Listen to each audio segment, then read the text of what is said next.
Thank you, Tara. Good evening and welcome to this District Planning Committee meeting on Thursday the 14th of June 2023. My name is Councillor Kevin Lagan and I am the chairman of this committee.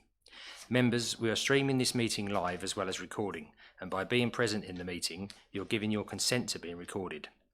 During each item, please put your hand up to indicate if you wish to speak.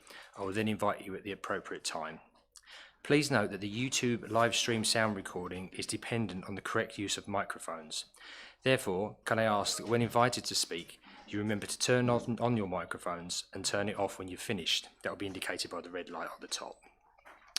Please reference a page or paragraph number when referring to the agenda papers and keep your contributions as clear and as concise as possible. And if any members may wish to remove a jacket because of the extreme heat, please feel free. Agenda item number 2, apologies for absence. Tara, may I have apologies for absence, please? Yes, Chairman, thank you. Apologies were received from Councillor Bell, Councillor Jennings and Councillor Wycke. Thank you, Chairman. Councillor Bell was in the chamber. No, Councillor Bell. I got it, thank you. Thank you very much. Sorry, it sounded like Bell had recording. Thank you, Tara. And I can confirm that Councillor Bell is in the chamber. Councillor Wycke, please. Thank you. I'm not dismissed if they'd been called or not, but Councillor Whiffin and Councillor Laybourne would like to give their apologies, please. Thank you. We got that. Thank you very much indeed, Councillor Wycke. We move to agenda item 3, which is the minutes. It is recommended that the minutes of the meeting held on the 16th of February 2023, which are found on pages 7 to 30 of the agenda pack, are approved as a true and accurate record. I so move. Do I have a seconder for that motion, please? Councillor Stamp, thank you. Any member wish to raise any issues, or should we agree by assent? Agreed. Thank you, members. Agenda item number 4, which is declarations of interest. To disclose the existence and nature of any disclosable pecuniary interests, other registrable interests and non-registrable interests relating to items of business on the agenda having regard to paragraph 9 and appendix B of the Code of Conduct for members. Members are reminded that they are also required to disclose any such interest as soon as they become aware, should the need arise throughout the meeting. Do I have any declarations, please, members? Tara can confirm that there are no declarations. Thank you, Chairman. Thank you. We move on to agenda item number 5, which is a reference 220-1174 OUTM. That's land north of the Groves, Burnham Road, Latchingdon. We move to this agenda item, which is found on pages 31 to 76 on the agenda pack. Members, there has been a member update in relation to this item of business. The officer presenting the application and the report is Mr. Michael Johnson. Mr. Johnson, would you please present the report? Thank you. Thank you, Chairman. The members' update relates to a correction to the application in terms of the representations received. In the report at 7.4.1, it states 50 consultations were received. That was an error, and in actual fact, there was 166 representations received.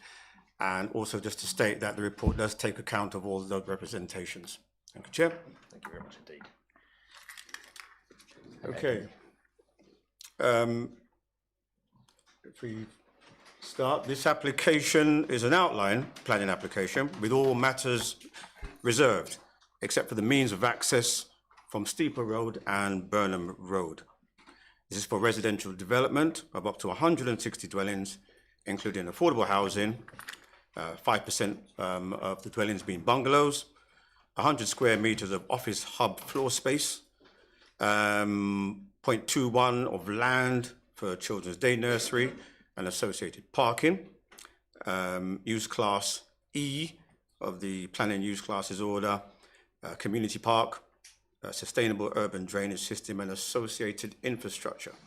I'll just sort of take you through the slides. There's quite a lot of slides, so I'll sort of try to run through them fairly quickly and just sort of highlight what's stated on the plans. Obviously, at any point later on, we want to come back and touch on any particular issues on the plan. We can do so. So my colleague will just start with the first slide, and I'll just run through what it contains, and then we'll just move on to the next one. At the end of that, we'll just have a bit of a summary of the officer's report, and then we can take the debate from there. Okay.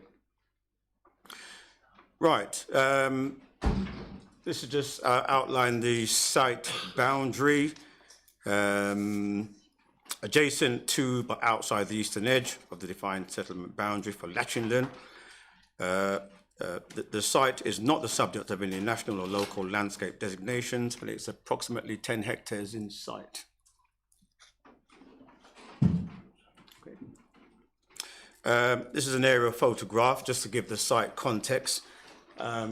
You may not be able to read the annotations on there, but they cover. Well, they show that the site's it's predominantly a flat site, rectangular in shape, comprised of 2 agricultural fields south of Steeple Road and north of Burnham Road, and includes some native hedgerows, boundary trees and ditches. Detached dwellings bounded by mature hedges lie to the south and to the west are more modern residential developments currently on the edge of the village. There is consented residential development, that's down in the southwest corner. You can see that, which my colleague has highlighted there with the cursor. We've got the primary school in relation to the site, King George playing field, parish hall and the church. So let's move to the next slide. Now this just sets out the local facilities and services. We've got petrol station, convenience store and post office, supermarket, Red Lion pub, primary school, parish hall, motel, King George playing field. I do appreciate that most of you may well know these facilities, but it's just necessary to highlight what these are. Site features planned. Contouring the public right-of-way, ponds, watercourses and flood risk areas, listed buildings and heritage assets, gas infrastructure trees, rear boundaries to adjacent properties, vehicle and pedestrian access, heights of adjacent buildings. Again, I do appreciate that you'd not be able to see the legend clearly at all, but it just sort of generally sets that out, and any elaboration, again, I will pick up on later on. So the next slide is what is called the framework plan. Again, it just shows the access points. The scheme is predominantly a 2-story development. And there is also an area for single-story development. Those would be the bungalows as mentioned in the description. There's a proposed 5-metre wide landscape buffer zone to adjacent properties. And there's a proposed public open space which lies to the eastern edge of the site. Okay. So this next slide just sets out an illustrative master plan. Now this is just illustrative for purposes of us showing how a development can be constructed on the site. It's not a definitive plan, but it gives us an outline in terms of the access roads, the orientation of the development. So for example, on the western boundary, we can see rear gardens abutting onto the common boundary with existing residential developments. Again, it shows out, you know, the public open space, as we said before, etc., and other facilities provided within the development. Again, if there's any questions, we can come back on that later on. Slide 9. Again, just showing Burnham Road access and the general arrangement. These are plans submitted for our highway engineer's comments in terms of the appropriateness of the site for vehicular access. And slide 10, again, just showing the opposite end of the site from Steeple Road. Again, the site access and connectivity arrangements. Those are, again, set out there. Okay, slide 11. Again, these are just matters of details, just showing visibility displays, just to show that the site can be developed to provide appropriate access for vehicles exiting the site. Slide 12 is a drainage strategy. 13 is an illustrative urban form plan. Again, it's a bit more of the same. We can sort of move on from that one. And here we've got indicative cross sections, just showing the relationship of, again, the indicative dwellings and how they relate to existing dwellings. So on the top, we can see on the left-hand side, there's an existing dwelling. And we show that the distances, the back-to-back distances, the rear facades of facing dwellings, being in that particular case up to 50 metres, which in planning terms it well exceeds our standards in terms of overlooking. Again, we've got just illustrative street types and characteristics. Again, as I said, this is indicative. Should the application be supported, any reserved matters would drill down to the finer details of how these would look. Okay, that's again the proposed public open space. There's a lot of detail there. I think we can move on from that one. Now this one just shows the walking routes, the connections to the public open rights of way for the HRA. That would be for the habitats assessment. Again, just showing the possibilities that are proposed there. Normally, mainly around the north and the southern of the site, how it can access facilities, etc. Again, this is sustainability, just showing the site in its context, how it relates to some of the existing facilities which were mentioned earlier. And we've got site photographs here showing the different perspectives. I think I'll just relate to my plan here just to show the orientations. I think we got the first one. That's from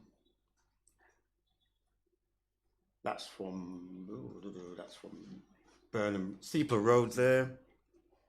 Again, just looking across the site, we can see the existing residential development over to the eastern side, the western side. Apologies, it's a bit small even for me to see from here. And if we just pan through again, just really giving the vistas of the site, showing it in context. That's the recent residential development over in the southwest of the site. And at the bottom is just a closer photograph of that.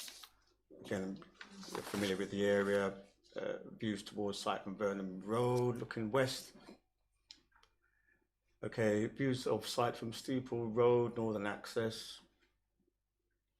Again, just to give a flavour of the site.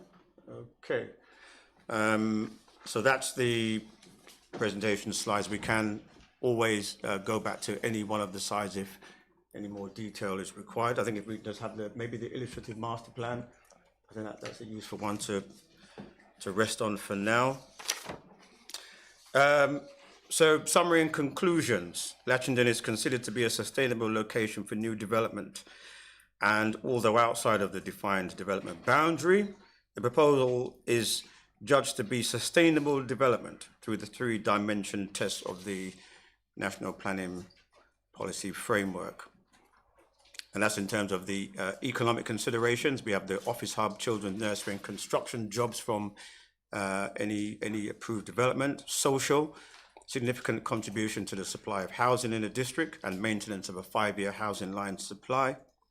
160 new homes, of which 64 would be affordable. That equates to around 40%. And a significant amount of new public open space. Environmental. Clearly there will be some impact on the character and setting of the town, but in officers' view this is limited, provided the principles set out in the master plan and the terms of the 106 and requirements of the recommended conditions are followed. Sufficient information provided to conclude that the development would not cause harm to the amenity of the occupiers of existing residents, highway safety or nature conservation that could not be satisfactorily addressed at reserved matters stage. The development is also satisfactory in terms of flood risk, drainage, contamination, ecology, and archaeology, subject to detailed matters which could be adequately addressed at reserved matters stage or through the imposition of conditions. In officers' view, it's a well-considered layout, including public open space and landscaping. The indicative framework plan shows a north-south arrangement with substantial new public open space and landscaping along the eastern outward-facing edge of the development with a suds feature, areas for children's play, multi-use games area, Muga, and footpaths. There's a hierarchy to proposed streets in terms of width and use of shared spaces within the development. Strengthening and retaining the existing natural features of biodiversity value. New landscape edges proposed to be multifunctional and physically would assist integration of the scheme into the wider landscape. Open space is appropriately defined and enclosed by buildings. Eastern edge of the development is lower density. It's about 18 dwellings per hectare, and enclosed by buildings. Nursery and office hub at the northern end of the site help to create an active frontage onto Steeple Road. Conditional approval, subject to a section 106, as set out in the report, is recommended. And all the relevant consultees confirm that existing facilities and services could meet the demands arising from the additional growth in population that the proposed housing would generate. Subject to conditions and obligations in the 106 that require improvements to attendant infrastructure, including for highways and transport, drainage, education and health, and a RAMS contribution. So the application is recommended for conditional approval as set out. Thank you, Chairman. Thank you, Mr. Johnson. We have public participation for this application, and in line with the public participation scheme, I'd now invite those who I'm going to read out in a moment to come up and read their submissions, please. I'd like to invite Mr. Peter Entwistle, the objector, up to the microphone first, please, Peter.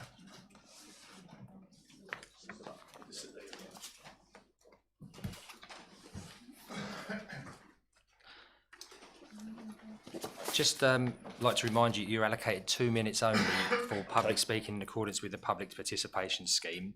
And that time starts as soon as you start speaking. Do I need to push the button, do I? Yes, the button's on red. It's all right for you now, Mr. Entwistle. Thank you very much. Chairman, I'm a long-standing resident of Latchingdon for 23 years and utterly bewildered that this development is even under consideration. 160 plus objections and 320 signatures to oppose. Latchingdon residents are very much wanted their voice heard, because they know the true implications on the village. Over the last few years, multiple local developments have created heavy traffic loads.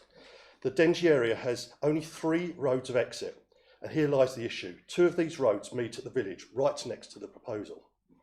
Add to these 2 sites being built in Latchingdon as we speak, and plus further afar, Latchingdon just can't cope.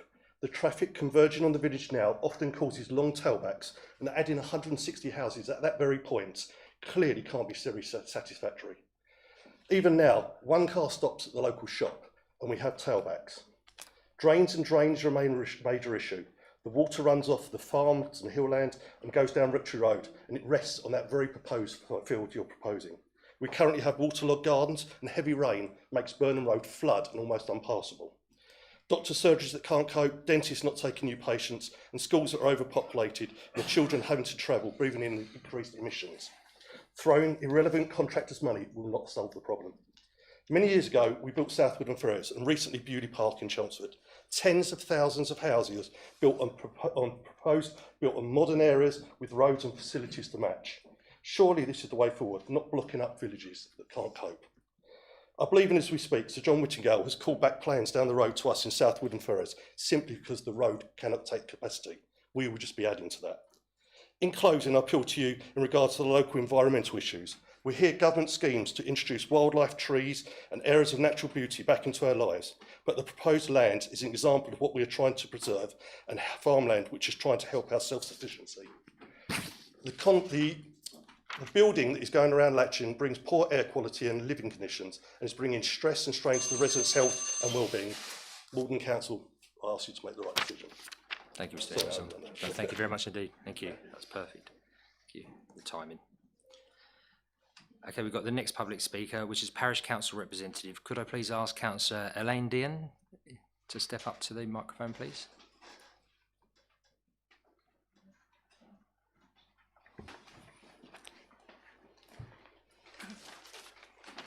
Good evening, Councillor. It's exactly the same process, 2 minutes from when you start speaking. Thank you. Thank you, Chairman. I'm Councillor Elaine Dean. I'm speaking on behalf of Latchingdon Parish Council.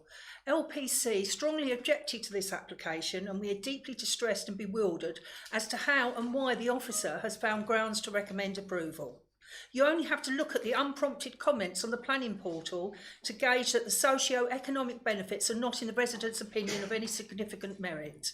The site in question was not supported by the PC in the issues and options consultation, as it's to the east of the village. It was deemed suitable by persons that have no knowledge of the parish or the challenges that the residents are facing due to the significant increase in traffic in the past 5 years. We are deeply distressed, as are the residents, that an expansion of the village to the scale of 20 football pitches is being imposed upon us without being planned for or consulted upon. It is a significant and unwanted change to the character and nature of the place we choose to live. We fear that if approved by you, that many will just move away, driven from their homes. There were 165 objections on the planning portal and a petition of 420 signatures, which clearly demonstrates residents' concern. Already over the plan length, the village has seen over 150 properties added. This will take it to 310, an increase of over 60% without any improvement to services. The PC respectfully requests that members refuse this application, as it is such a blatant departure from the local plan, its policies and the NPPF. We fully recognise that this may end up at appeal, but there are clear and reasonable material reasons for refusal. With this thought, please be mindful of the following summation. East Bergholt Parish Council versus Babur District Council. Lord Justice Underhill said, councillors' job is to exercise their planning judgment, and if that leads to an expensive appeal, that cannot be helped. Thank you for your time. Thank you very much indeed, Councillor. And the third public speaker, please, is the applicant, Ms. Dawn Adams, please.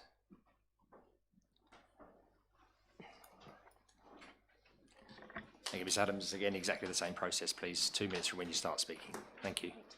Thank you. Chair, members of the Planning Committee, good evening. My name is Dawn Adams and I am Associate Planning Director for Catesby Estates, who are the applicant, and we are delighted to be given the opportunity to speak for you today. As set out in the officer's report, the application seeks outline planning permission for 160 homes on land to the east of Latchingdon. The proposals followed 5 months of pre-app discussions, including public consultation. We've sought to work openly and positively, listened to concerns and responded with changes where possible. In particular, we have included within our proposals the allotments, football pitch, children's nursery and new office space for new businesses or work from home space. We also heard from residents who immediately back onto the site and amended our own scheme to include an extended landscape buffer. This means that back-to-back distances between the new and the proposed properties therefore range from 27 to 59 metres in length, which is well in excess of the policy requirements of 21 metres. Catesby have also agreed the listed heads of terms in the committee report and paid the council's undertaking, demonstrating our full commitment to providing the necessary infrastructure with this application. This includes the 1.59 million towards education payments and the 115,000 towards the NHS.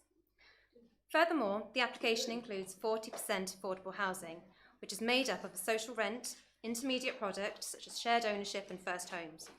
And as of the 18th of May 2023, there are 1,352 families on the Maldon housing register awaiting a new home, and these 64 homes provided will directly benefit those families. We are pleased to say that over 40% of the site is proposed to remain undeveloped, which we feel is a sensitive response to the site. We also undertook a detailed transport assessment with the application, which included traffic surveys and included background assessments of the traffic growth up to 2027. I hope the committee will agree with the officer's recommendation and grant approval of this application. Many thanks for your time. Thank you, Ms. Adams. Thank you very much.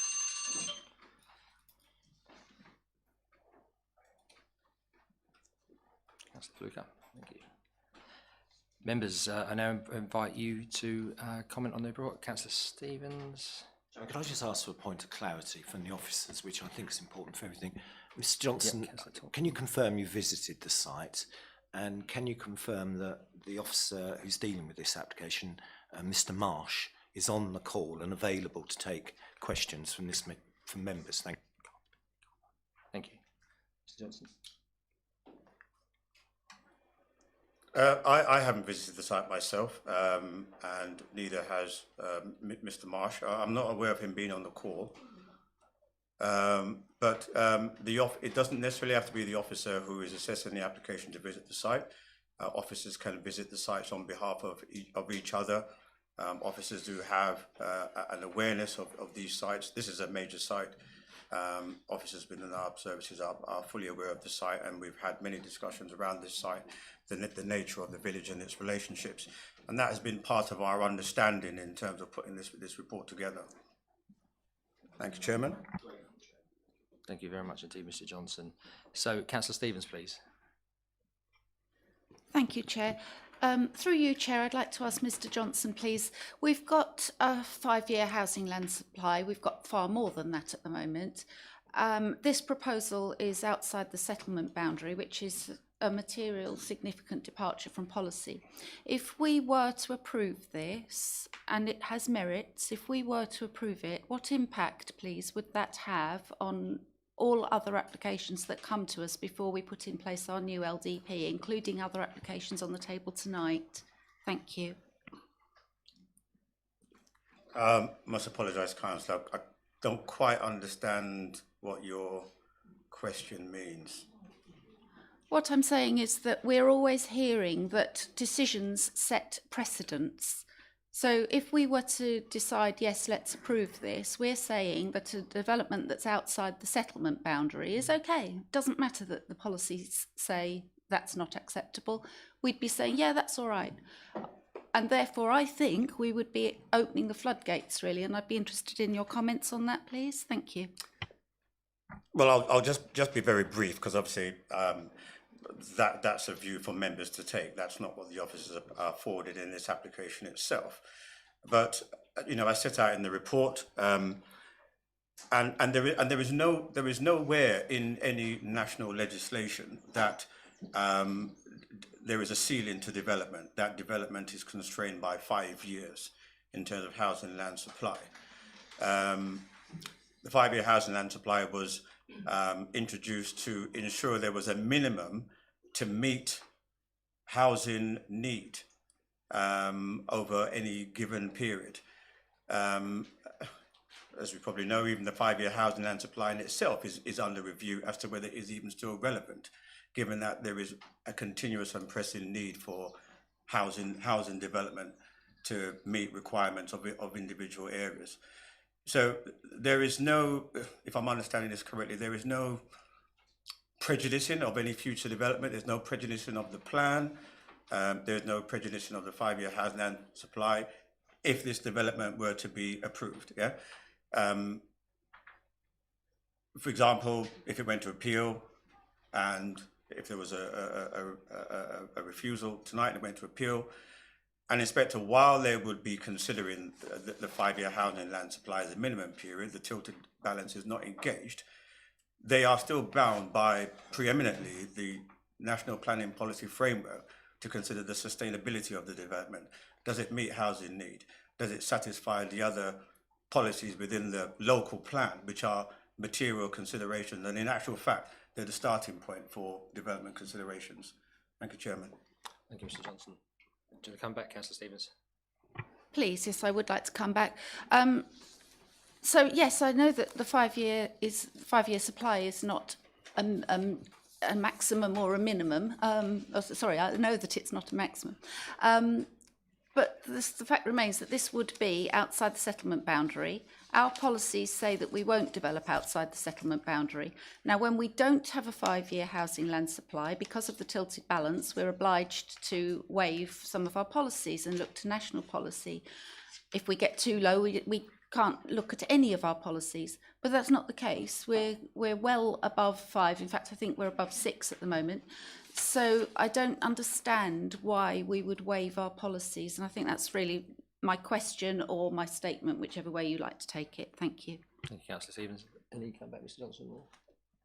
Well, I can't really say, you know, any different to what I've just said. Really, it's not a maximum. I mean, even when we don't have a 5-year housing land supply, it doesn't necessarily mean carte blanche any development gets approved. Development gets refused if it doesn't satisfy the material policies that guide our development plan in terms of its general acceptability, design, and all the policies that we're familiar with within the local plan. And it works the converse. If the development was in the middle of nowhere, it was an isolated development, there were issues around sustainability, those are material considerations. We have here a development which is adjoined to the existing development. These were matters similarly considered in appeal decisions back in 2014, 2015 on the southwest part of the site in terms of its proximity to the existing settlement, its access to facilities. Now, I do appreciate at the time, well, if I remember, no, not personally remember, but from what I understand, we had moved from a lack of a 5-year housing land supply at the time of the first appeal into a position where we then had a 5-year housing land supply and were more robust. But the inspectors made a similar assessment in terms of the development credential of the proposal that was in front of them, irrespective of the 5-year housing land position. Thank you, Chair. Thank you very much indeed. Councillor Thompson, do you wish to speak? Yeah, thank you, Chairman. Well, first of all, I apologise for arriving late at your meeting. Thank you. And having missed the beginning of the presentation, which is the first time in over 12 years. I'm terribly sorry for that. But just to clarify for anyone who's watching, I shan't be taking any further part and I shan't be voting because I missed the beginning of the presentation. Thank you. Thank you very much indeed, Councillor Thompson. Councillor Bassinger, please.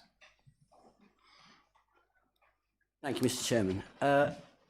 I'd like to refer to 2.2.2, the conclusion really, and it says there, in addition, for economic benefits, so no, is that one? I've got my glasses, let me get my glasses. There we go. Having taken all material planning considerations into account, it is considered that although located outside any settlement boundary, that the tilted balance no longer applicable due to the council's 5-year housing land supply position. So it says outside of the development boundary. Now, here we have, for everyone to see, the LDP. I think we can all see it. Yeah, there it is. This was made so that we put large sites in a plan, and this tells us where we would like to put those large sites. And we decided, as a council, we would put those large developments like this one. As you can see, this is not just sort of moderate, this is a very large strategic development. Okay, and we decided that large developments would go in places such as where we have all the facilities to support them. Okay, so that's what we decided. So it says LDP, it doesn't say pin the tail on the donkey, which is what we have, because what we've had is we've had the healer, and that was a call for sites. Okay, so call for sites happened, and since then, when we didn't have a 5-year housing land supply, one of these sites came up. None of us voted for them. It wasn't done democratically. These sites were supposed to come into council. We were supposed to decide which sites we wanted to develop if we had to, and then we would then make a plan. The fact is, this site's coming, nobody chose it, so it's coming on the header. It's been quoted by the officer as acceptable and sustainable because it was said so in the healer, and it's been brought in, and now it sits outside of the settlement boundary. It's not in our plan, so this is in fact unplanned. And the reason that we have a plan, the reason we make plans, is because sites like this, okay, they need to be supported, and that's where you get the words sustainability and infrastructure. And these, I know, are open to interpretation, but when you have a site like this and you're saying that sustainability is based on allotments and a park, well, this is in a rural area. You know what? One thing people in Latchingdon really don't need is allotments and parks, because every single village has a field, there is walkways, we have a river walk, we have public footpaths. It's not a great asset. The other thing it says, office hub. This is another great reason we have this. So if you mean 100 feet or a couple of 100 feet of office space, office hub, what's that going to be? I mean, how does that help economically? It's not proven. No one's moving into an office. There's no, you can't say these offices are going to be taken up and it's going to create employment. Office hub. So that's another, wonderful reason that's been quoted why we should accept this. The other reason is a nursery, a school nursery. Well, I can tell you a friend of mine has a school nursery in Hawthorne, which is having to close because he can't get the staff. Because, unbelievably, people in rural areas have jobs. We're not all sitting around waiting for economic assets like part-time jobs from a development, which is another reason it's been quoted why we should accept this, that it's going to economically assist the area. I just do not understand why we're here discussing this. This should have never been brought to council. Thank you, Councillor Bassinger. Mr Johnson, any comment? No, at this stage. No, thank you very much indeed. Next name on the list is Councillor Durham, please. Thank you, Chairman. Chairman, looking at it from the outside and listening to what the officer has said, you can certainly understand why they think it's a suitable site. It abuts onto an existing settlement, etc., etc. But it's in Latchingdon.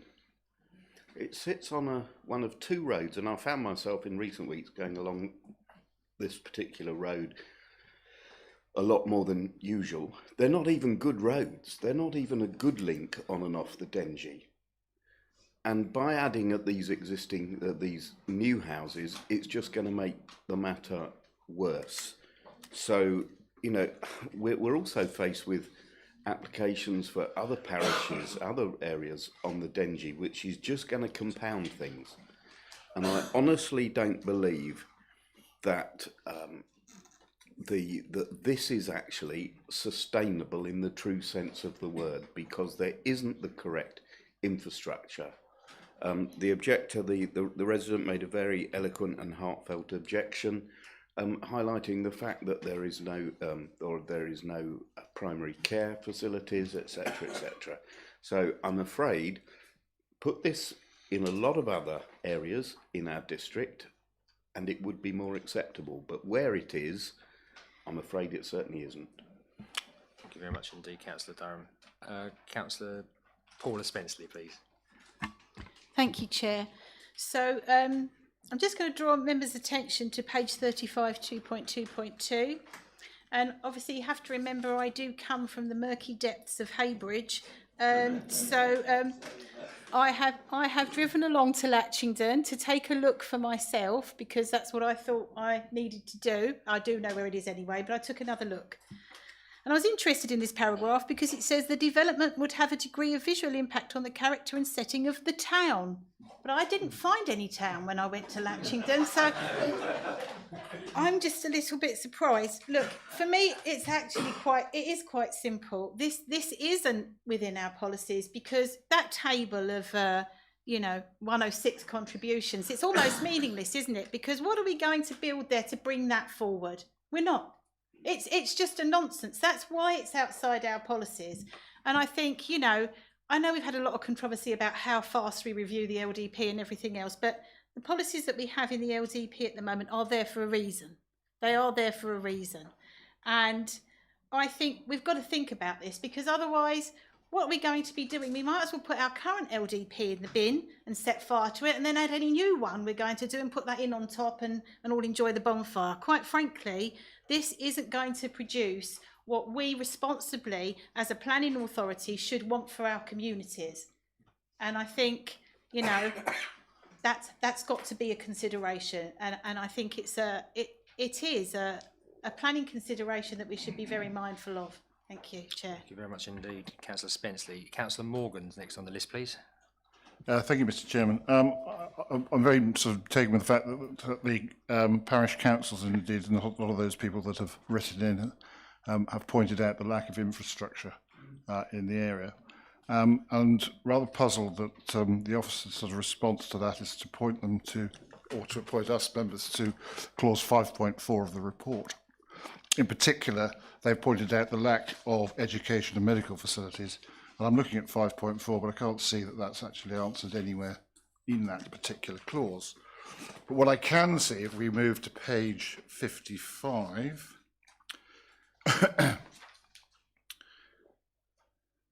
where the Essex County Council Education have put forward their response. And I look about 4 lines down, it says, if minded to refuse, the lack of surplus primary and secondary places, libraries and secondary transport in the area to accommodate the proposed new homes should form an additional reason for refusal. I think that sort of speaks for itself, Mr. Chairman. Thank you very much indeed, Councillor. Councillor Fittock, please. I'm just really referring back to the two appeals that the officer raised. I mean, I think we have to bear in mind that these were two appeals on relatively small plots. One was 10, one was 30 houses. The officers, obviously the council originally refused the application because it's outside the settlement boundary. Coming back on appeal with a position of tilt, it was viewed differently. But it's very important to note that when the planning inspector looked at the site, he said it's a linear extension of the settlement boundary. And he was particularly careful to note that it wasn't ingressing further, deeper into the countryside. Obviously, the 10 were to the farther part, so that got approved. When the 30 came along, you basically got a gap. I mean, you don't have to be rocket science to understand that he's going to approve that because you've now got a gap. You've just approved 10 up the road. But when we talk about policies, I mean, that is what the local development plan is. You've got two primary policies that it rotates around, and that is S2 and S8. In the appeal comments, the inspector noted that Latchingdon wasn't the place to live. You'd have to travel for everyday services on a regular basis. That is the whole point of having S2 and S8. S2 directs the major development towards those most sustainable places. S8 allows a minimal development around the villages. So you could argue, if we'd have had this policy at the time, S8 would have applied, not S2.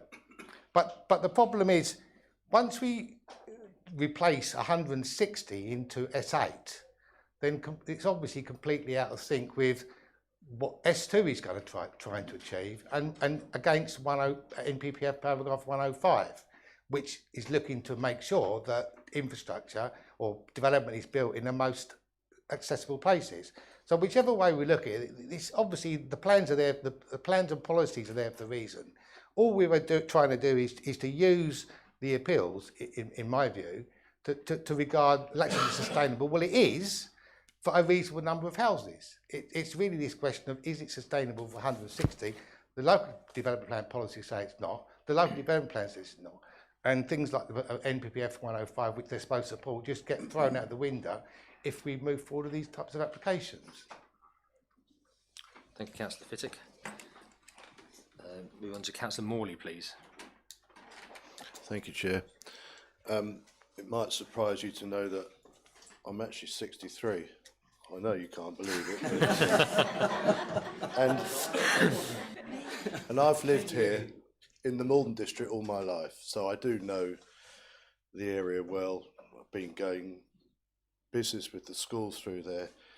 There must come a time, surely, before you do any more building, you do actually do the infrastructure first.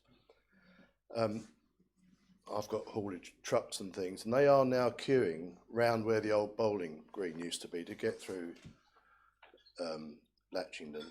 And stationary traffic, in particular the school run, how those people take their children to school on that narrow pavement, I don't know, but it's obviously the pollution as well, it's appalling. But as you leave Latchingdon towards Cold Norton, two trucks can't pass without either diving in the hedge. I mean, and it's been like that for 63 years.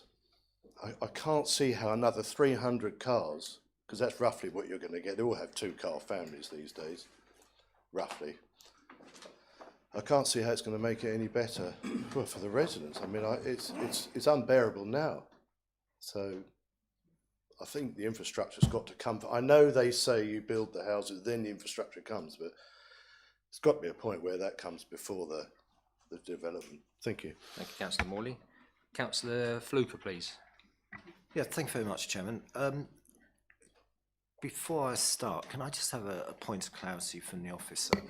I read the comments from Essex County Council regarding education, but have they since mitigated those objections by agreeing a figure with the developer? Sorry,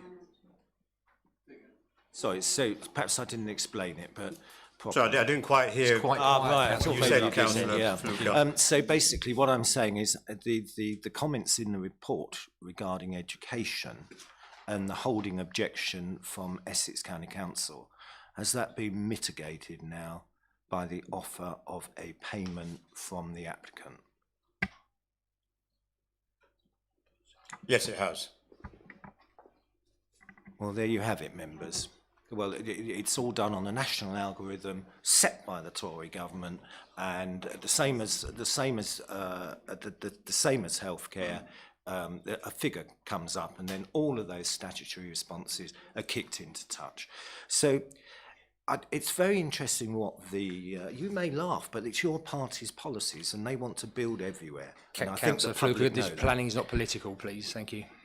Well, I think national policy is, Chairman. National policy is, we're not here to determine national policy. Chairman, I'd just take members to paragraph 2.1.6, where it starts, this application has been made following the Council's call for sites as part of the ongoing review, etc., etc. I'm sure members will be interested to hear the comments of a senior officer of this Council, who said yesterday, "I'm still strongly of the view the call for sites carries such limited weight that it has no effect on planning application decision-making. Is an exercise which we have to carry out as per the National Planning Policy." Chairman, that was from the Head of Policy and Implementation at this Council. I've said for a long time that we're going to get to the stage where we have a conflict between development management and policy, and this highlights that.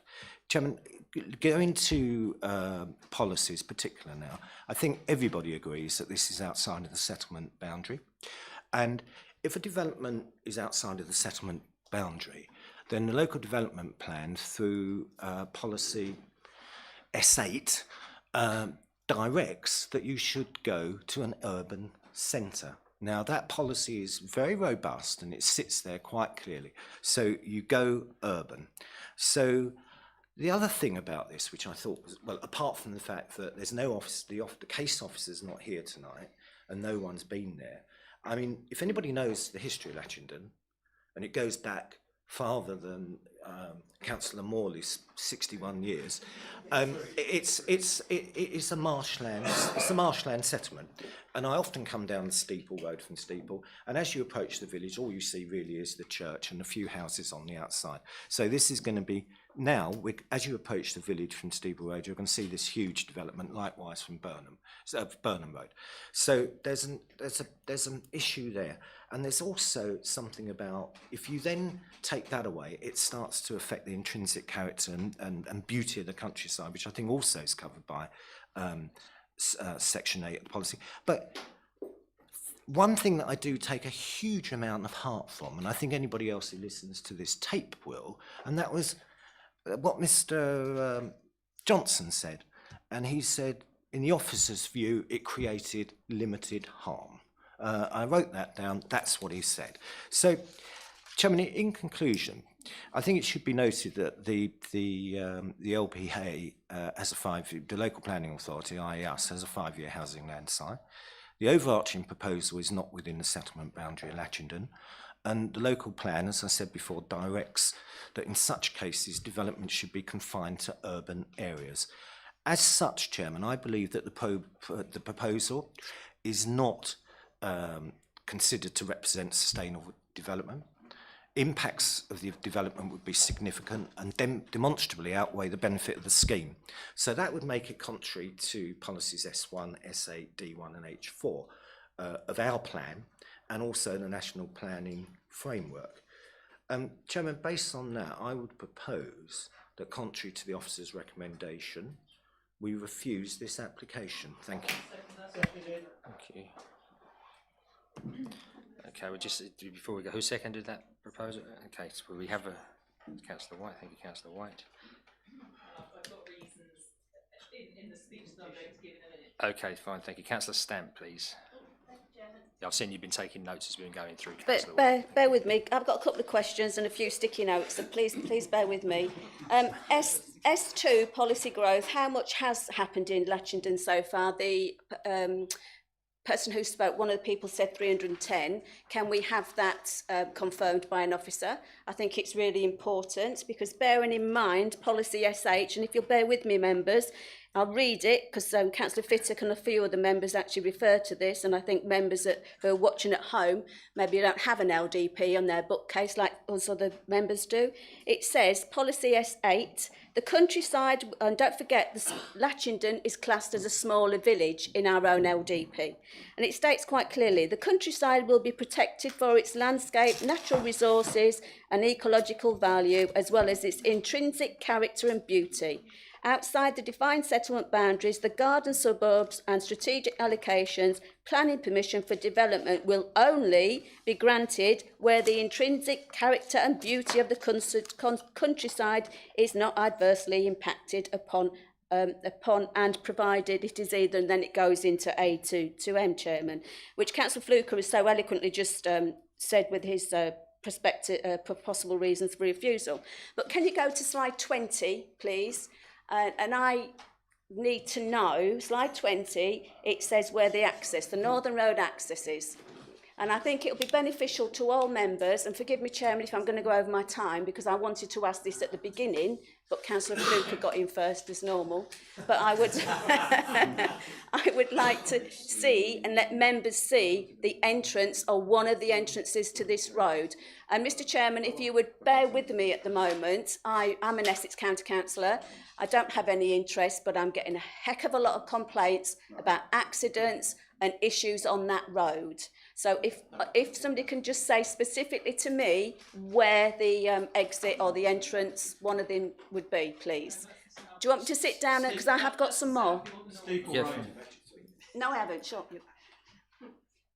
Members, because of you know my methodology of chairing, I'm very flexible with timing. Obviously, we won't go forever. But certainly when we're considering such important applications, as every application comes here is important, the 2 minute, 3 minute, 5 minute is going to not to be strictly applied. Okay, so if I sit down so everybody can see it, and then can I stand back up? You certainly can. Thank you very much. Sorry, can I just get back to clarification of the slide? You said slide 20. I said 22. It's the last slide. Oh, 22. Right. Okay. Right. That's it. Okay. That's it. So where is the entrance or exit? There's two. I'd like specific information. Is it on the bend? Is it where that speed limit sign 60 or whatever?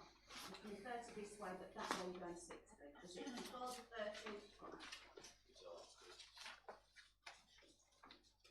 Apologies, you'll have to bear with me while I have a look through the slide. All right, Chairman. Yep, it's absolutely fine. Thank you. It's a valid question, so we need to get it clarified. Thank you.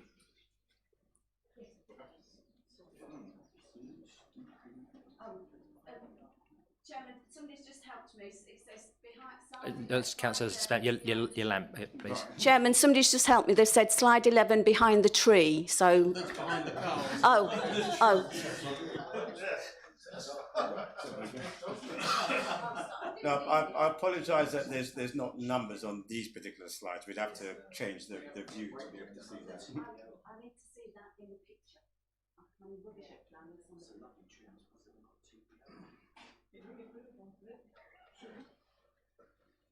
So it's in relation then to the other side. So it's on the bench.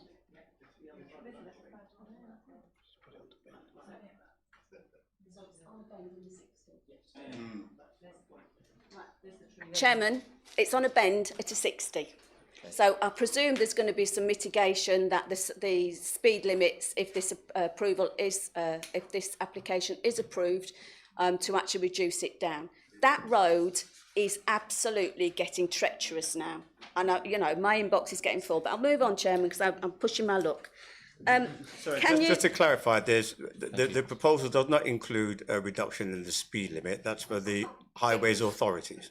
I know it is, but it would have to. How can you pull out at a 60 mile an hour on that road when you've got that? So, yeah, fair enough. It's not a planning reason at the moment, Chairman, but I think it's a really important planning consideration if we agree to support this as it stands. To me, that should have been mitigated before it came to this committee. Anyway, just bear with me. So I would actually, can the officers say when the office hub, when and how the office hub and the children's nursery would be delivered? And Chairman, I base that on the facts as being a Burnham Ward North councillor, and I'm still waiting for a nursery, and I'm still waiting for economics. What's the word? Economic. Councillor Bell, you know the economy. You know, when you've got the industrial units to be delivered in Burnham on Crouch. Okay, we've been waiting since the application went in 2014. What we in 2023. So in the officer's judgment, when do you think that benefit will come forward, if you can actually make it? That's one question. Another question. The next one is 4.433, Okay. Chairman. And I'm very interested in this. And members, existing members. Page 42.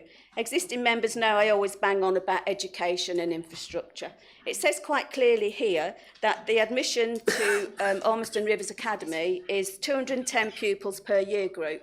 I like facts. We all know that because I pulled something up at the other meeting. Right. That has only been introduced for 2 years. The 180 has gone up to 210, and now it will continue, but it's not there yet. So I think it's really important when officers write reports, it is factual. Yeah, the existing school numbers are 180, except for the first 2 years. So that's actually not accurate. So if you bear with me, and I actually want to know that it says the residential travel information pack of sustainable transport. What does that consist of? Because the David Wilson homes opposite me, a resident collared me at the Dengie 100 bus group, because I do go to lots of things, and said we've never had a residential information pack travel, which I know this council approved when that whole site was approved. So what does that consist of, and will it be delivered, or is it just another something written down? And the last thing, I think, if you'll be pleased to know, Chairman, it says on 4.9.3, and I am concerned about this, it categorically says that the Water Recycling Centre, Anglian Water, does not have the capacity. Now, many years ago, Councillor Fluker can remember this, and Councillor Pratt, because he was a councillor at the time, welcome back, but we know that the Southminster application was refused on those grounds. We know the law has changed now, and the water company has to accommodate it.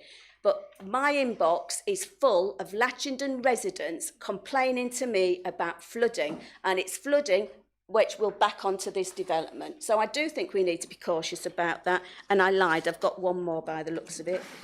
So sorry. And it says 5.4, page 49. The main benefits of the proposal are considered to be as follows. Social benefits for providing market homes in a variety of sizes. And I've put, totally agree with this, as long as it's in the right place. And as far as I'm concerned, this development is not in the right place. And there's lots of questions there, so I'd appreciate the answers. Thank you. Thank you, Councillor Stamp. Yeah, there's lots of questions, Mr. Johnson. Thank you. Well, I'm afraid I wasn't able to capture them all because I was scouring through my document. So maybe we could just in terms of the questions, if you could just the questions, yeah? Councillor Stamp, and I'll attempt to address them. Chairman, well, let's start with the delivery of the nursery and the hub.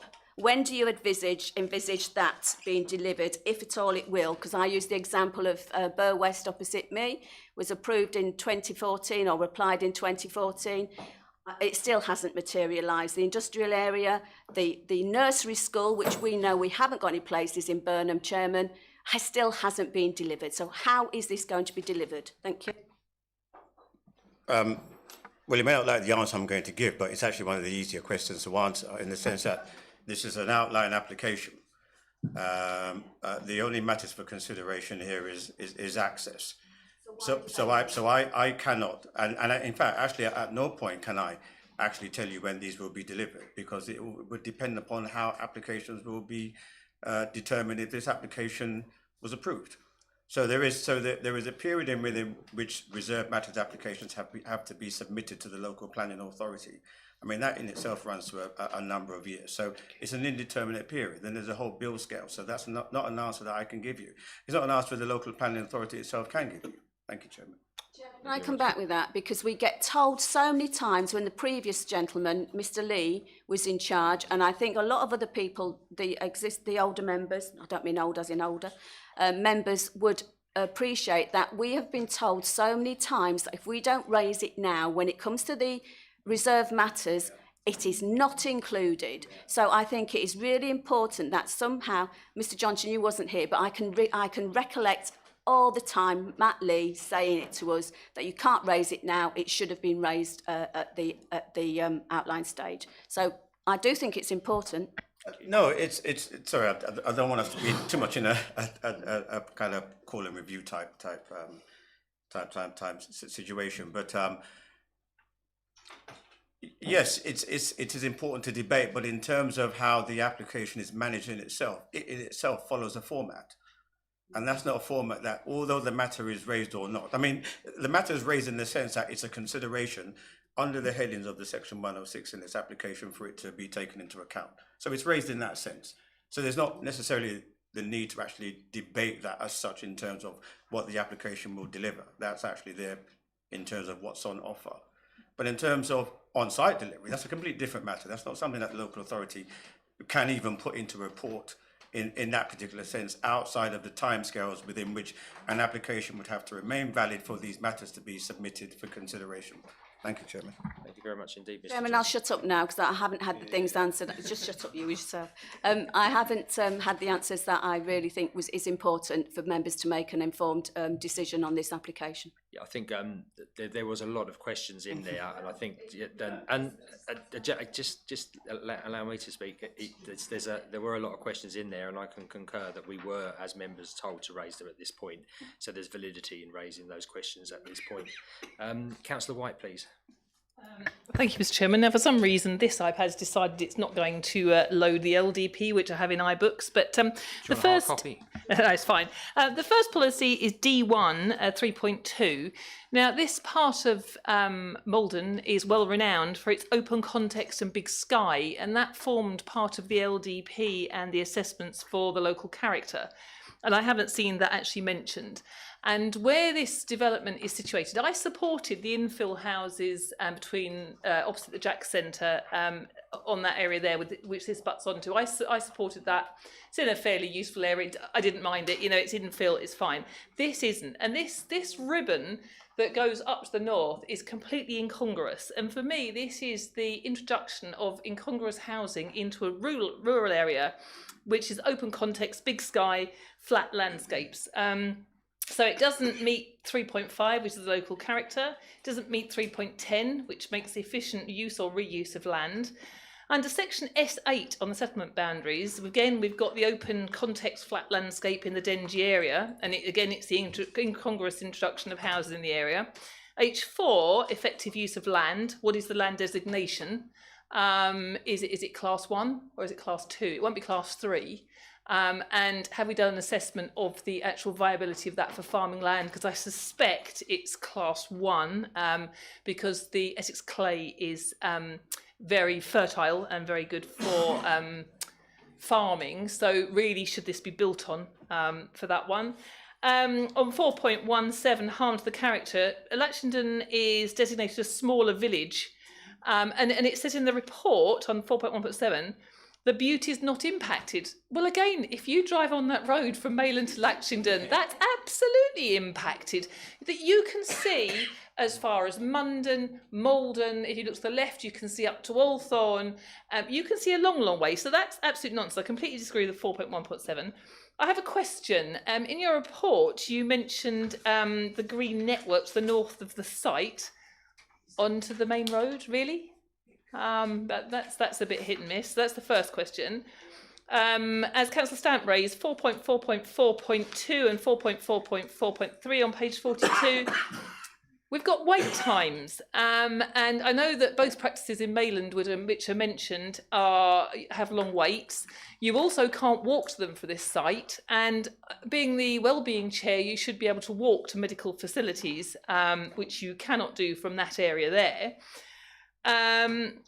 So that's another thing. And the other thing is they can put as much money they want to it. My nephew's just qualified as a GP, and I can assure you there's a massive shortage of GPs. So you can throw whatever money you like at it. You're not going to find doctors. This should be in the report. It's not mentioned.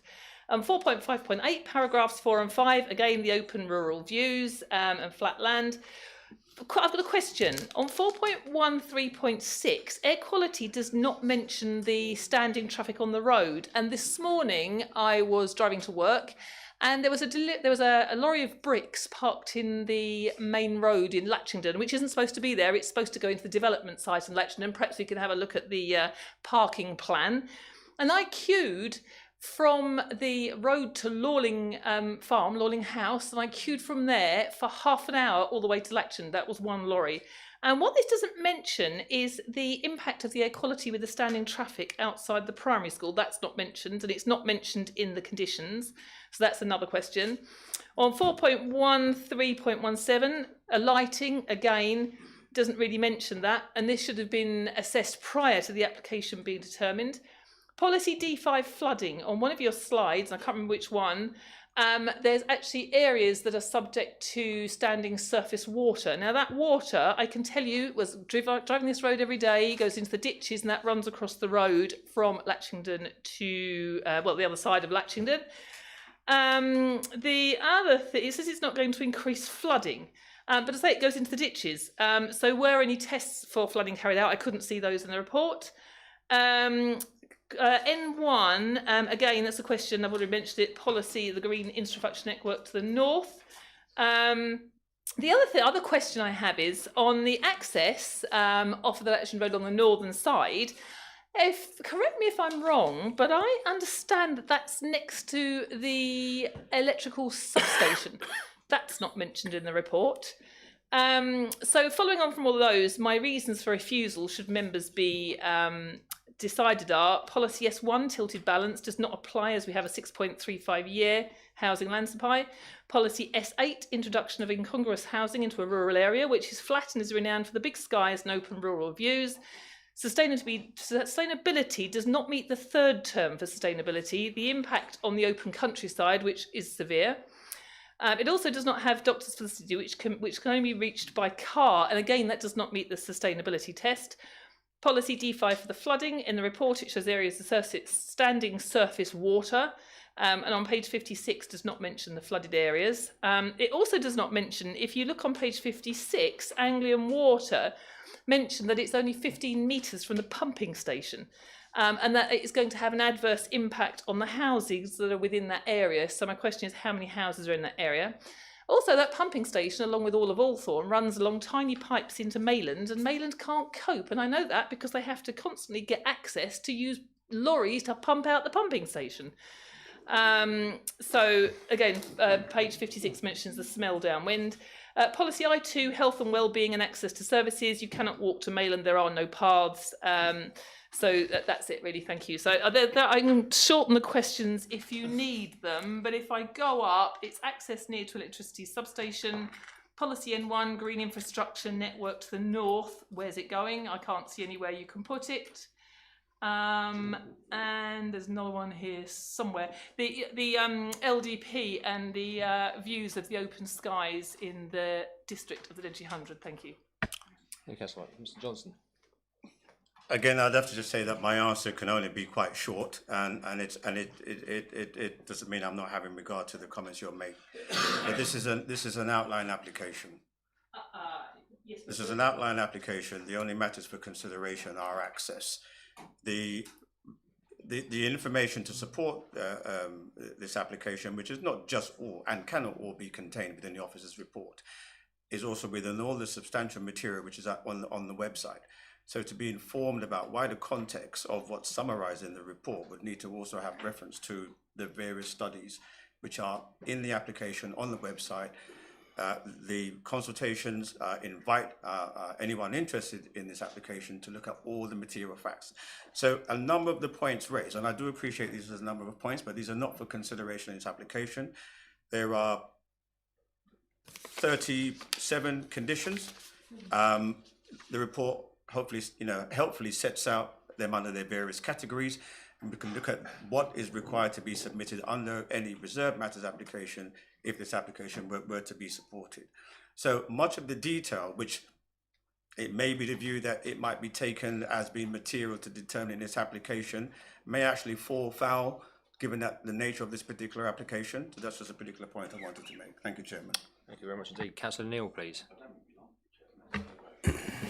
I want to give every councillor the opportunity to speak. Councillor Durham, thank you. Thank you, Chair. Unfortunately, my hand wasn't quick enough, and Councillor Stamp and Councillor White have used most of the reasons why I wanted to speak, but my biggest concern as a user of this road is the access on the northern side.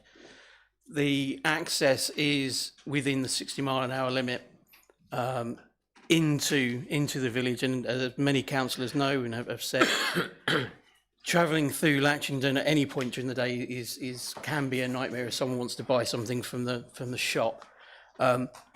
This access to a fast-flying road, that nobody's going to be able to pull out of that and turn right and continue off towards Maypole and out into the Dengie. If people know the area near North Fanbridge, the access to North Fanbridge, I can foresee that this access will be as dangerous as the North Fanbridge access is currently. So I have big concerns about access to the site from this side. And I can foresee that this will then force any traffic that is on that site to come out onto the Burnham site, because it may be easier for them to get out of that site from here. But I agree with Councillor Stamp and Councillor White's comments as well. Thank you. Thank you very much indeed, Councillor. Mr. Johnson. Yeah, thank you, Chair. Just to make a comment on the highways issues, because obviously that's been raised by a number of councillors. And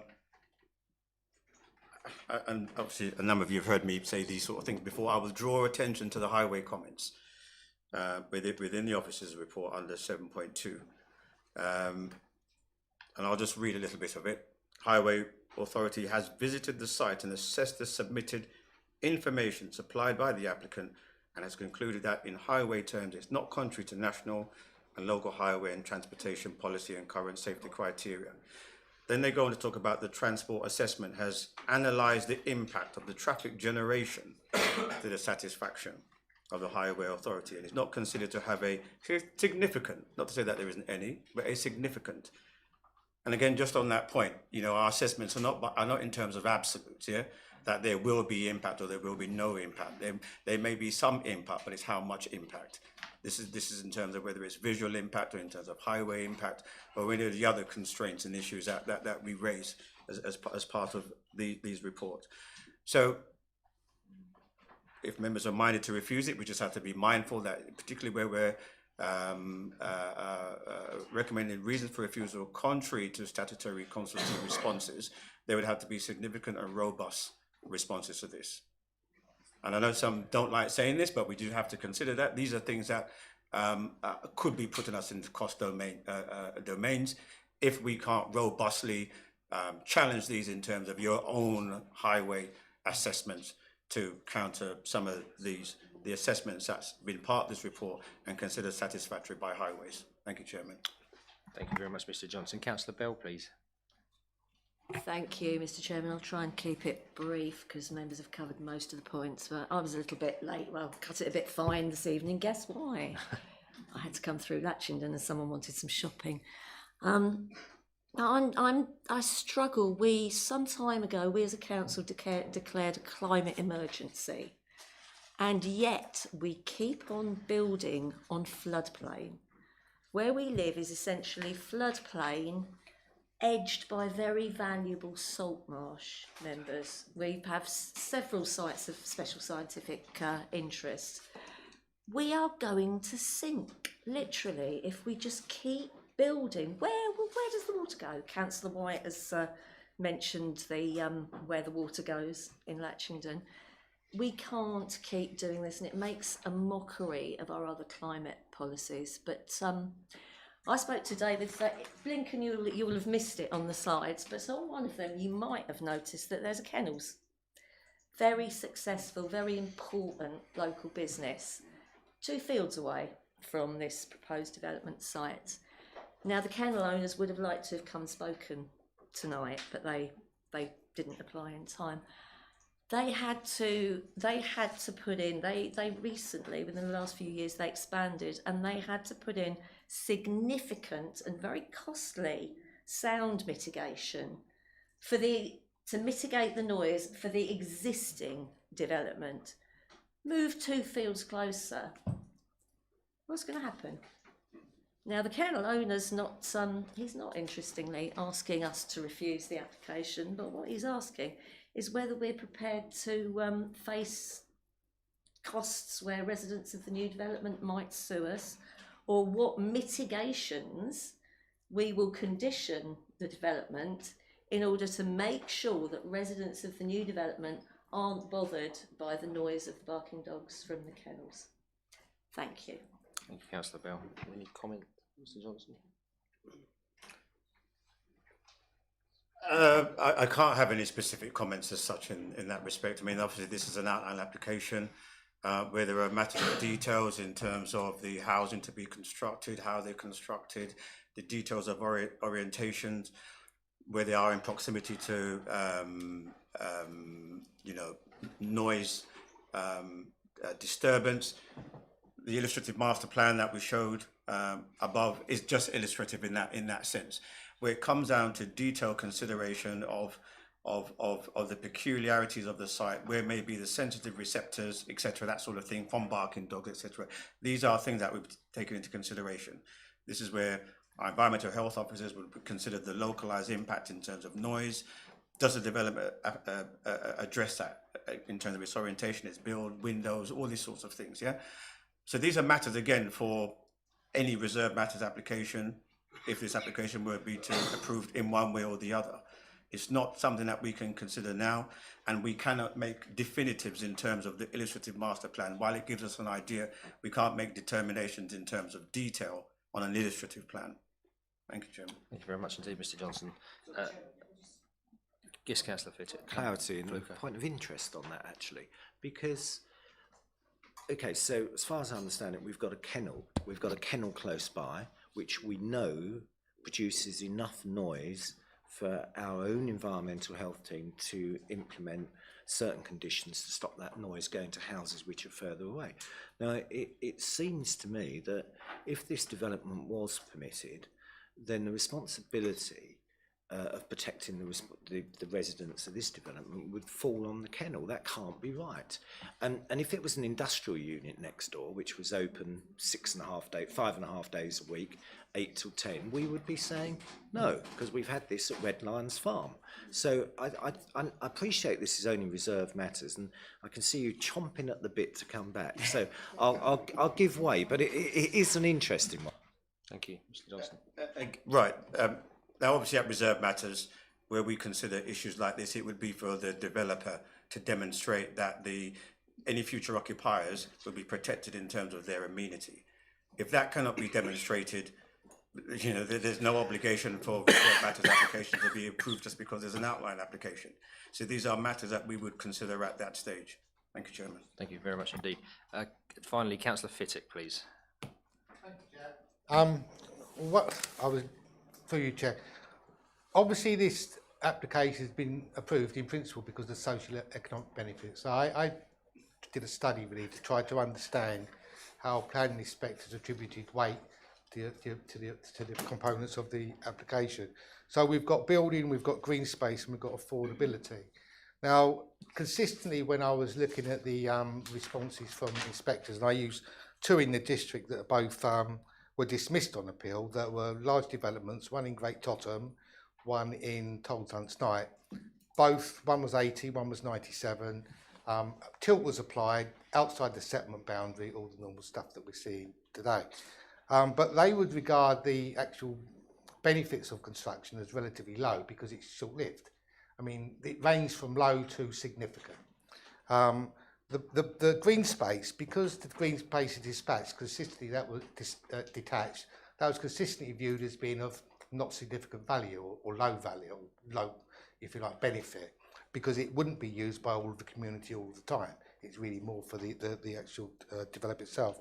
And affordability, interestingly enough, in the I think it's a toll zone, the actual Maldon officer regarded that as a relatively low benefit in the scheme of the amount we've got to build. So we've obviously got quite big differences here in how the officers in this assessment have viewed the weight of these benefits, because the inspector summed up the tolls at night one saying, and such conflict with policy is thus a very weighty matter which there derives a considerable deal of harm. In an overall planning balance, the adverse effects of granted planning permission would significantly demonstrate outweigh the benefits when assessed against the framework.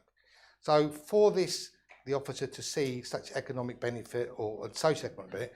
I don't understand how it's been balanced, so I was hoping that they'd be able to explain how they've weighted these things, so it basically overweights all of the harm that's being done from departure by the development plan. It just doesn't seem to me to be in sync at the moment. Thank you, Councillor. Mr. Johnson.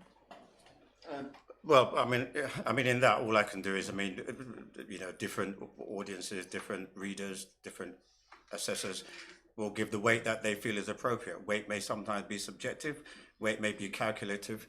It just really depends. But I just want to just pick up on the point that you made, Councillor Flitwick, about almost as though there's a deemed approval in principle for this development site because of the healer, because that is not correct. The report does set out, and this has been discussed many a time, the healer does not give any form of approval for any development. It is part of the call for sites process within which, through legislation, and I know many of you know this already, so I'm not saying anything that's new, developers, interested parties will submit their sites because they want it obviously to be finally adapted within the local plan, within which there's a presumption in favour of development. Yeah. Now, through that process, and again, I've said this before, you may get 100 sites submitted. Yeah. That site then goes through an iterative process in terms of its suitability, its scoring. I'm sure in our current local plan, it went through the same process. I've been through the local plan process in other authorities, particularly when you're at the local plan public inquiry, where these things are exorcised, yeah? And then the notional 100 is reduced then to, the 5, 6 or 10 sites that may be considered suitable for the local plan. So a number of them get thrown out, the majority of them. Now, if a developer, on the basis of the fact that the assessment on the call for sites may say there's a potential for residential development. Many sites have a potential for residential development. Doesn't mean they're suitable, right? It could be for a number of factors, but there is a potentiality. If a developer submits a proposal on that basis, then that's a risk that they are taking. That's not because they've been encouraged. There is no deemed approval. There cannot be a deemed approval. There cannot even be a presumption in favour of sustainable development. It's not within a local plan. So that actually falls away in terms of what we think the healer may do. And I sort of gather that because we go through this process and we may comment that there is a potential, we're actually saying it's acceptable. That's clearly not the case. And that's even set out within this report. Thank you, Chairman. Thank you, Mr. Johnson. Thank you for the point of clarity. Councillor Heybridge, please. So I'm just going through the road safety audit response report on here, just something to going back to the roads themselves and that corner of Steeple Road we were talking about. One of the summaries in there actually says vehicles turning will lead to shunt side swipe type collisions at this new southern access junction. The audit team examined the speed data provided. There's a concern that vehicles will be accelerated as they exit the village into the national speed limit part of Steeple Road. This will increase the risk of conflict between vehicles turning right into the new northern access junction. Vehicles accelerating whilst approaching stationary vehicles will increase the risk of shunt side swipe type collisions. So I just want to put that in as my part towards that. That junction is a very dangerous junction. Thank you, Councillor Hayward. Well, members, I think we've had quite a robust and open debate. Thank you for everybody who's spoken this evening. We have had a seconded proposal because the recommendation for the officers of the person hasn't been put out or seconded, but we do have, I believe Councillor Fluker put a proposal for refusal bounced by Councillor Wycke. So that then becomes the motion which we must vote upon first, and if that fails then we go back to the original motion. So Tara, did you capture the recommendations or the reasons for refusal?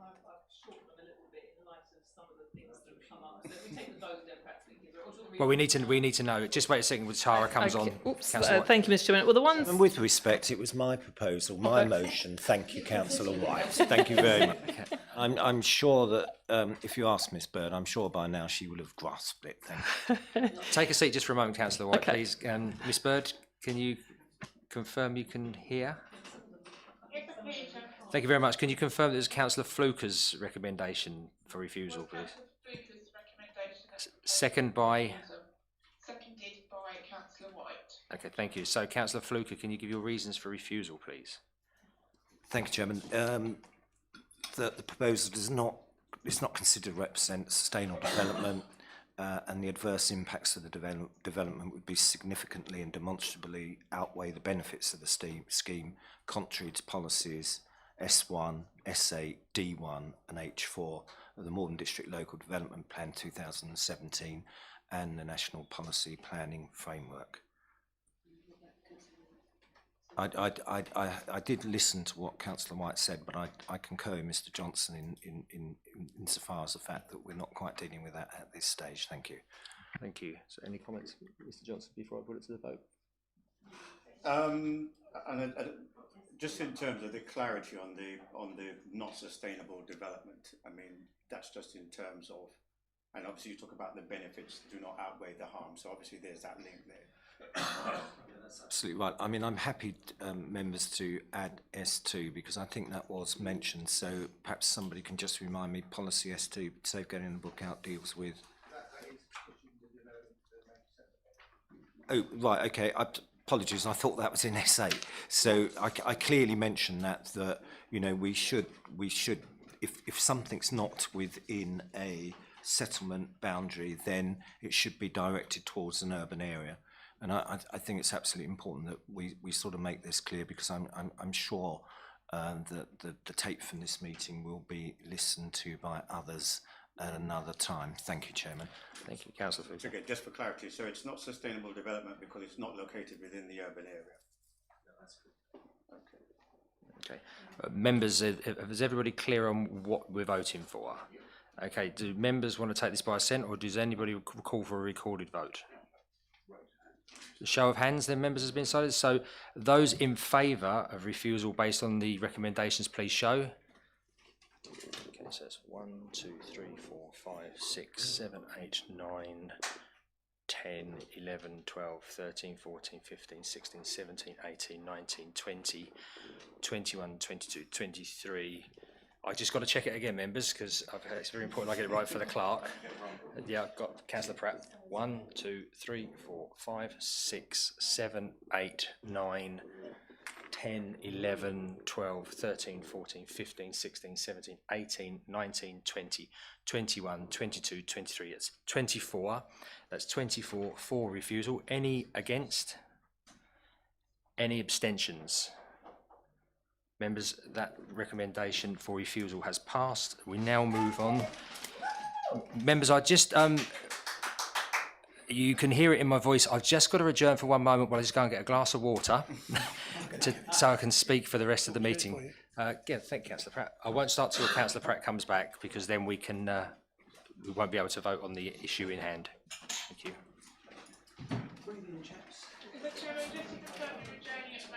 I'm adjourning Tara for it's 8:58 until 9 p.m.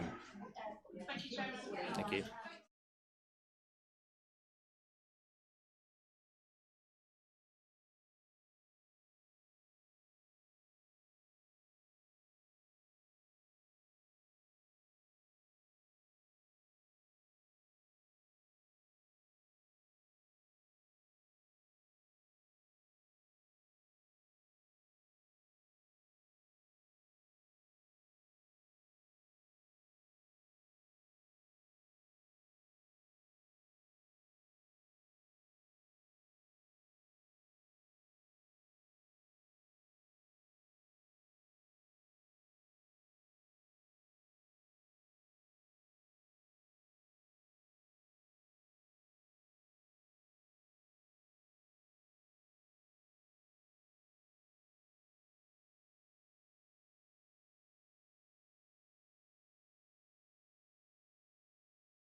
You're live, Chairman.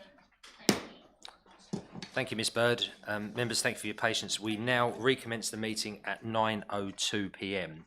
We move on to agenda item 6, which is reference 2201 256 RESM. This is land south of Wycke Hill and Limebrook Way, Western, in Maldon, Essex. I'll just point to members there was a member update in relation to this item of business distributed earlier. The officer presenting this application is Ms Matthews. Thank you, Ms Matthews. Would you please present the report? Thank you, Chairman. Good evening, members. Yes, I was just going to highlight the consultation response we've now received from the Council's strategy team.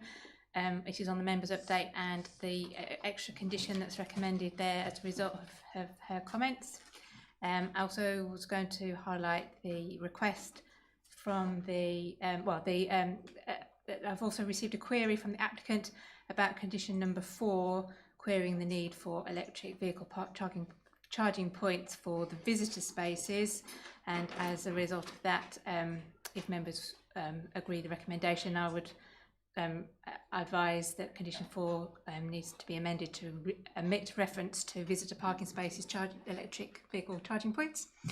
Okay, so this is an application, reserve matters application for the approval of appearance, landscaping, layout and scale of phase 3 of the western parcel of the part of the South Maldon Garden suburb, comprises of 78 dwellings, new public open space and car parking, and it is following the approval of outline planning permission for up to 1,000 dwellings, an employment area, local centre, education, etc. as part of the wider South Maldon Garden suburb.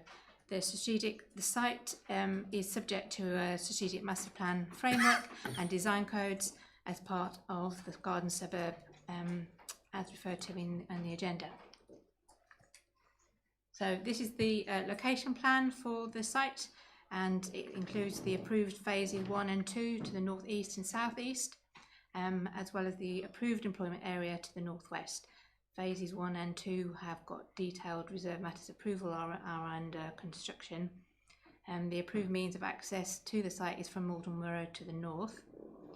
A greenway forms a northern section of the site along the Limebrook corridor, beyond which is the employment land as I referred to just now, and another greenway is located along but beyond the southern site boundary.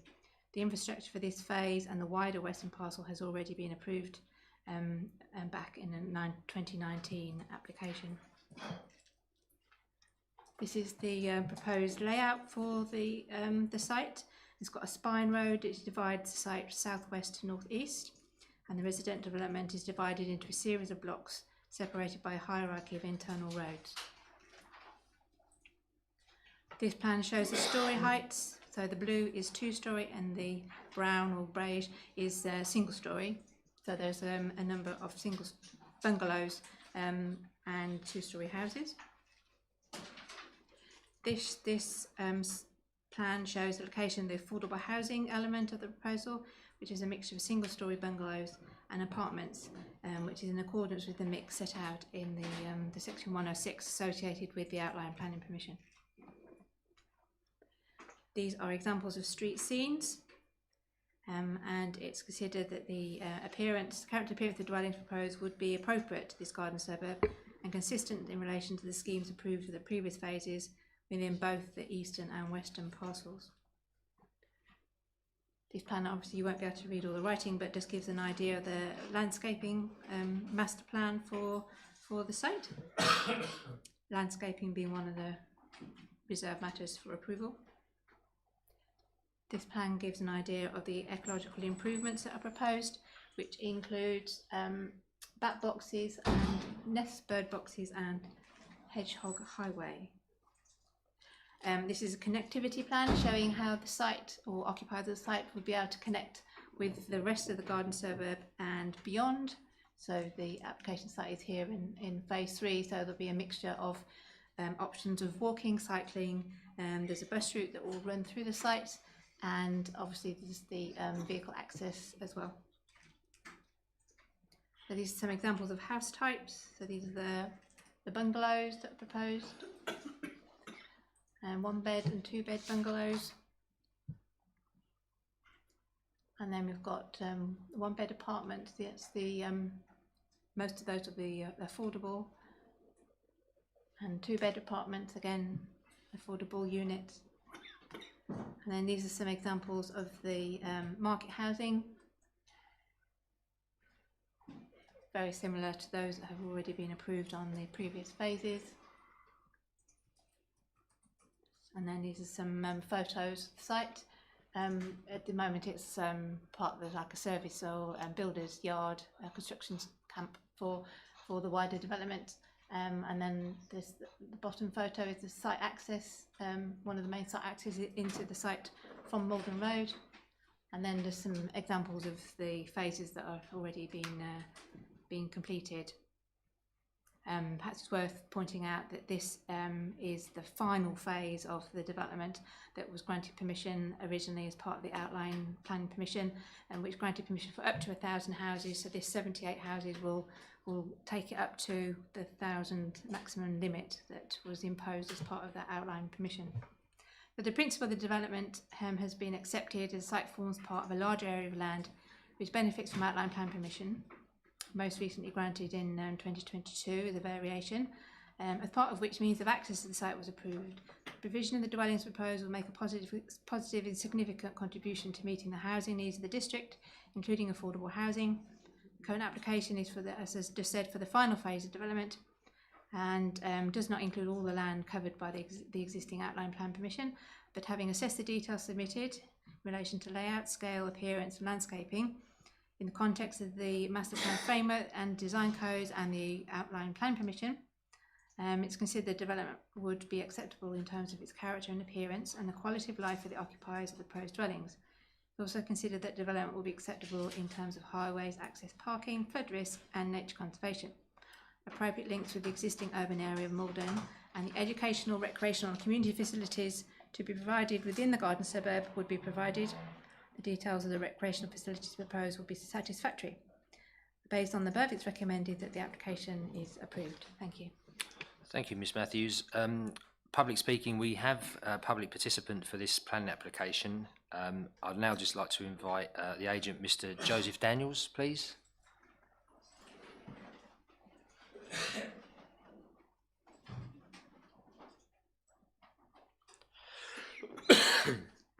Sorry.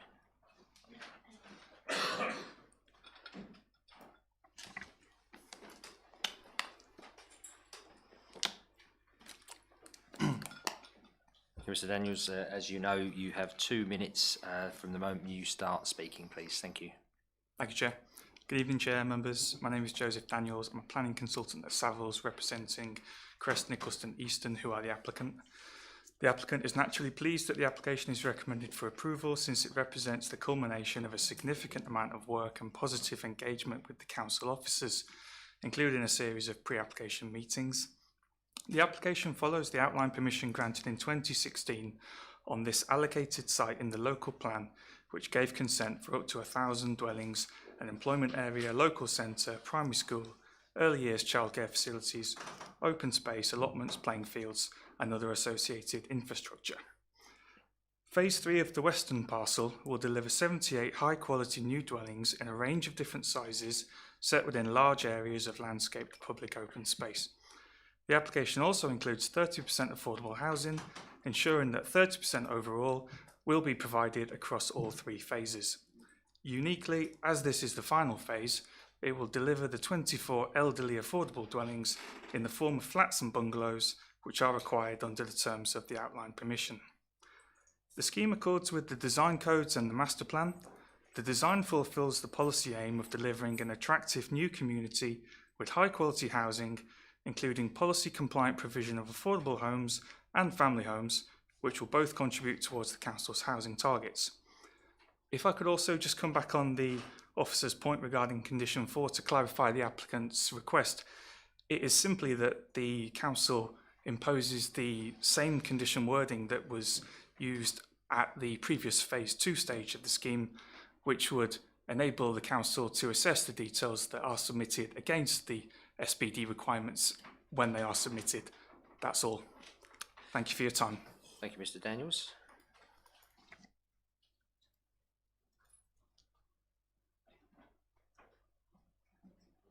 Councillor Fluker, thank you. Okay, members, I open the chamber for comment. Councillor White. Thank you, Mr. Chairman. My concern really is, one, I object to this application because of the flooding, and it looks like there's an attenuation pond to the north of the bungalows. So was this in the flood zone area 2 and 3? I think it might have been further to the west, but I just wanted to clarify on that because it's very close to single-storey houses. And the other thing is there doesn't seem to be sufficient parking and footways in the middle of the development. I can't quite work out how you're going to park in front of the houses that are towards the centre, that second row of bungalows. I don't know if it just needs to be bigger. I just can't quite see where they're going to park. You've got the gardens in between. And I'm finding out on all sides of the development, where are people going to park? How do they pass each other? And how do the bin lorries get in there and turn around? It just is very strange. It's a very peculiar development. That the access to the houses just doesn't make sense. Thank you, Councillor White. Thank you. The development is not in flood zone 2 or 3, and the drainage and flood risk elements have been dealt with as part of partly the outline permission, but also the infrastructure planning permission that I referred to in my presentation. So in terms of the amount of storage that they need and the drains and everything, that has been all dealt with and approved already. In terms of access and parking, and this is the main spine road through the whole, well, part of the main spine road through the whole of the parcel, but it does actually go through the middle of this site. Excuse me. So there's a road that goes down here and you turn around here, and accessing here, and you private drive arrangement along here. So there's parking in here for these, and parking here for those, and parking here for that. Yeah, and then there's some parking on the road here, and then there's a communal area of parking here for the flats. Does that answer your question? If I might come back, I still can't see how these houses, how there are enough parking spaces, because they're only in 1-bedroom bungalows. Like 1 or 2 cars is not going to be very much different in size to the bungalows, but the parking spaces don't look big enough, and presumably, if they're 1 and 2 bedroom bungalows, there'll be elderly residents who'll need to be very near to their cars. And for me, the design is poor in that the parking does not suit the development, because we need to be mindful that we're an ageing population. And I know that we did some developments in Maypole many years ago that just do not have enough, they're dreadful, they don't have enough parking, and this to me looks like it could become one of those. So I'm concerned about the design. I know the actual permission is there because it's one of our strategic sites, but that doesn't mean to say that we shouldn't have a good design, and I don't see why we don't have a parking space in front of each and every bungalow. It just doesn't make sense. And you know, how big are they? Thank you. Through you, Chairman, maybe this obviously it's not that clear because of the scale of the drawing, trying to get it down onto an overhead, but there are enough parking spaces to comply with the adopted standard, and the spaces are the right size. 1-bedroom bungalows would only need 1 parking space. 2 bedrooms and above, 2 or 2 and 3 would need 2 parking spaces. So there are enough. These can't really see it very well, but there are parking spaces there in front of those bungalows, as well as around the back, and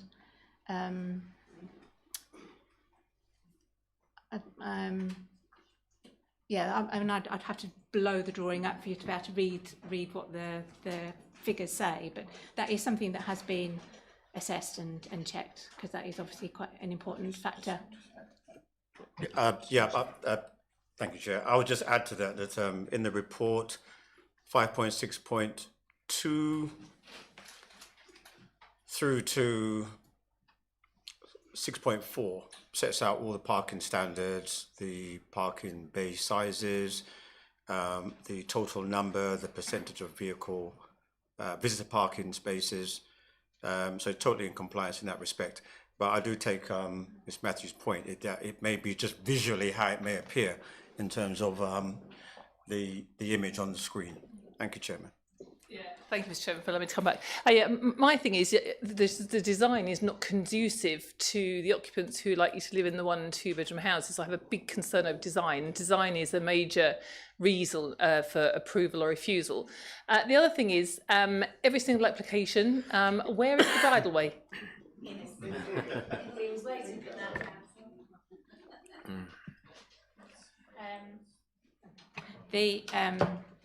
The same answer. The outline plan permission does provide for a bridleway to go along the edge of the site. The conditions on the outline permission require details of that, where a proposal where the reserve matters is adjacent to that boundary of the site, which obviously this one is not.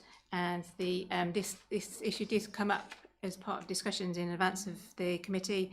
And I've been told that the applicant, the details will be coming forward shortly under a separate reserve matters application. And as I've just said, the wording of the relevant condition only requires details to be submitted for the development, which involves the relevant land, which the current reserve matters does not trigger.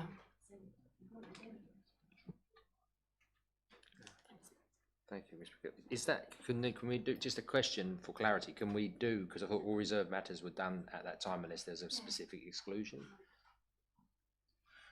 So all reserve matters should be done at that point unless there's some items specifically held back. So you're saying there's things that are specifically held back here? Well, the process, get outline permission for a big scheme like this, and then the reserve matters come in I understand that, at different times. So they don't all come in together as we've had in this case. This is now phase 3, and on the eastern parcel there's at least 2 phases. Yeah, 2 phases. So they come in gradually, but that is and as I say, the outline permission does cover the requirement for a bridleway, but the wording of condition means that that condition doesn't apply to this application because this is in the middle of the site and not the bridleway. No, I understand that. I think I know the site very well. Thank you very much. Councillor Fluker, please.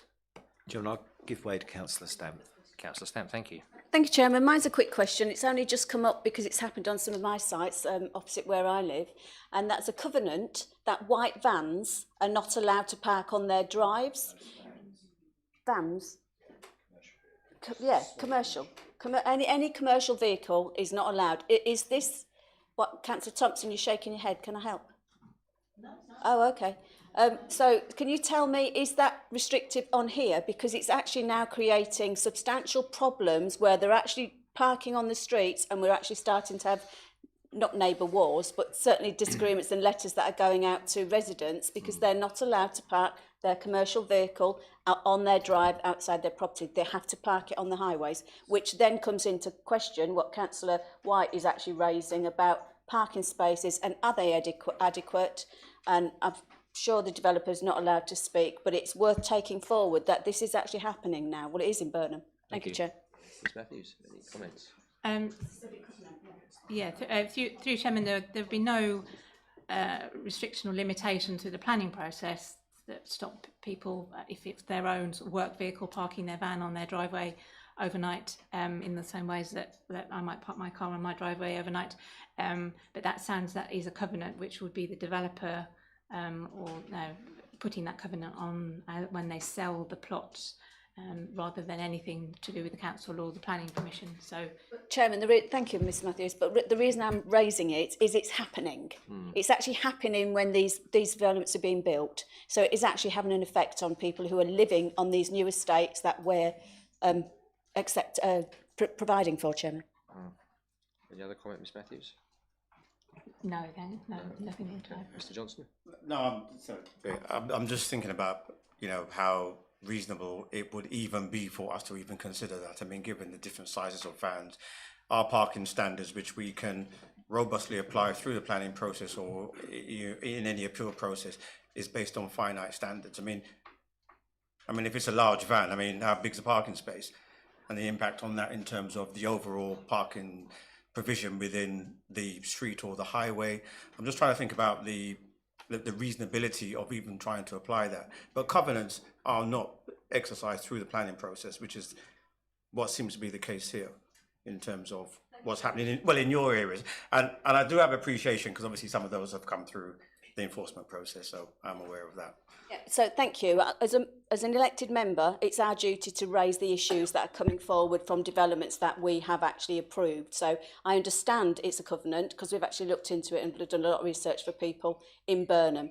But what I'm saying is if there is something we can do, and I actually don't think it is unreasonable, I think when you have your pre-apps with the developers, it's something you could possibly mention, that these issues are coming forward now. Councillor Thompson, you're shaking your head again. If you'd like to say something, please do. Thank you. Councillor Fluker. Yeah, thanks, Chairman. I think that Mr Johnson answered the question very well when he directed Councillor Wycke to where it speaks to parking standards, and I think it's important for all members to look at some of these supplementary planning documents. There's quite a few of them. They support the LDP and they often get forgotten, so I think that's important. And of course, there's that thing that Mr Quelch always says: if you haven't read the report, you shouldn't vote. And that document itself also covers electric charging points, which now have to be in all new properties, although I don't believe anybody's been able to address what happens in the parking courts. So where you've got blocks of apartments, how do you deal with that? So it'd be interesting to see that. But on this business about restrictive covenants and parking trade vehicles, I think we should be mindful of this because we have a situation in Southminster where this is now happening, and we're ending up with sort of transit size vans being parked in side streets off the development because the developers actually enforce them. But I agree, Mr Johnson, it's not a planning matter, it's a civil matter, I suppose, that's tied up to the deeds and covenant of the property. But yeah, I'll give way, Chairman, but before I do, I propose that we agree the officer's recommendation. Thank you. Thank you, Councillor Fluker. Councillor Darcy, who seconded that, please? Councillor Morgan. So that was Councillor Morgan. Councillor Durham, please. Yeah, thank you. Can we just go back to the other one showing the parking places? I understand where Councillor White's coming from. It is confusing. Can I take it that the grey areas of road are adopted highway, and then the red areas are private access, and then confusingly, the yellow is actually the private roads and parking spaces for that bottom line of houses, because it does, until you sort of get your head round the design, it does look like there's no access to that bottom row. But as I said, it's unfortunate colouring, but I'm asking whether it is denoting what is adopted highway and what isn't adopted highway. Through Chairman, they're different road types. So the grey is it's a 5.5 metre road, which I would expect to be adopted, and then the red one, dark brown one, is shared surface, which those are normally adopted by the Highway Authority, provided they haven't got street lighting on them, and then and these the light brown ones, they're private drives. Yeah. Thank you, Ms Matthews. We do see that on quite a lot of the new estates. That's fine. Thank you. Yeah. Thank you, Councillor Durham. Councillor Stamp, please. Oh, yeah. Sorry, you. Chairman, could I just come back with just another point on the back of what Councillor Stamp said? I'm wondering if the white vans are banned, whether caravans and boats on trailers also have issues. Thank you. Okay. Thank you, Councillor Driver, please. Thank you, Chair. I've got one question and a couple of observations. The question relates to access routes for school children through to either the primary school or the secondary school, and whether actually there are adequate routes through to the Plu from the site. Because I think that is an issue. Certainly the mornings now, Limebrook Way is very busy, and as increased numbers of school pupils are moving across that road, in the morning, the problems we've got with traffic are just going to get worse. So whether that has been thought through a little further. My second point, and is an observation really, is that actually it's good to see that the fenestration looks a lot better. I have to say that Handley Gardens and some of the houses in Handley Gardens, my 4-year-old nephew could have done a better design job on some of those houses, and were decidedly soulless, and it's good to see that some of these are looking better than that, so I appreciate that. My final observation really, and it does relate to conversations we'd had before, and that's just about access to infrastructure. We're now 6 years into this plan, and actually a lot of the infrastructure that was promised, we're still not seeing. And that is a concern to the residents, that actually they have bought houses in this area and will continue to buy houses on the promise that actually there would be adequate infrastructure, and we're still not seeing it. Thank you. Thank you, Councillor Driver. Ms Matthews. Thank you. Can I just clarify when you say infrastructure? Because that does cover quite a wide variety of things. Access to sufficient school places, access to medical centres, which were promised, appropriate larger scale road structures that would support the growth in numbers of people travelling. Thank you. Okay. Thank you. I found that one first. In terms of so in terms of school infrastructure, there is planned permission for a primary school over here, which I know is progressing, and that's with the County Council to deliver essentially. And in terms of access to the plume, there are pedestrian crossings that have been put in across the Limebrook Way. Hopefully everyone's using them, which has come about because of this development. And I did also have that connectivity plan up. Yeah, so this shows, albeit it's it's hard to read, I admit, but the greens are pedestrian routes, and that shows that there are links with the existing footpath network within the town, go over the Limebrook Way across the crossings, and leading into the town that way. So yes, that was quite fundamental to the design and the design codes and the strategic master plan framework, which was put in place when the sites were allocated as part of the local plan way back when. So that partly answers your first question about access to schools, and yeah. So I think I've answered everything. And the facilities and stuff. Say again? Medical facilities. Oh yeah, medical facilities. Well, there would have been a financial contribution to the NHS to provide additional medical services. Again, that money has been secured, and I don't know whether the NHS have used the money yet. But that is the provision has been put in place for the infrastructure. The school hasn't been delivered yet, but it is coming. But yeah, there is always a time lag, and yes, it is a common comment that is made. In terms of road infrastructure, that has all been approved. Most of it is in place. That's obviously in consultation with Highways Authority, based on the capacity of the existing road network, and some improvements have been made, like the junction outside Morrison's that has been improved. The capacity has been improved, so there have been improvements made to increase capacity, and based on what County Highways were advising, that is sufficient. Obviously, if more development comes forward, then more needs to come. There is also planning permission for a relief road, which hasn't been delivered yet because that's only outline permission. Reserve matters is being worked on and will come forward in due course. But the money again has been secured for the county to deliver that. But obviously that's outside our hand, as in the district council's hands. All we can do is secure the money and make provision for it, and and hand it over that task over to the county to deliver it. So, but I think that answers your question. Thank you. Yeah, thank you very much, Ms Matthews. Councillor Thompson, please. Thank you, Chairman. Please forgive me if I get in a bit of a muddle here. I'm getting increasingly agitated sitting here thinking about something that occurred.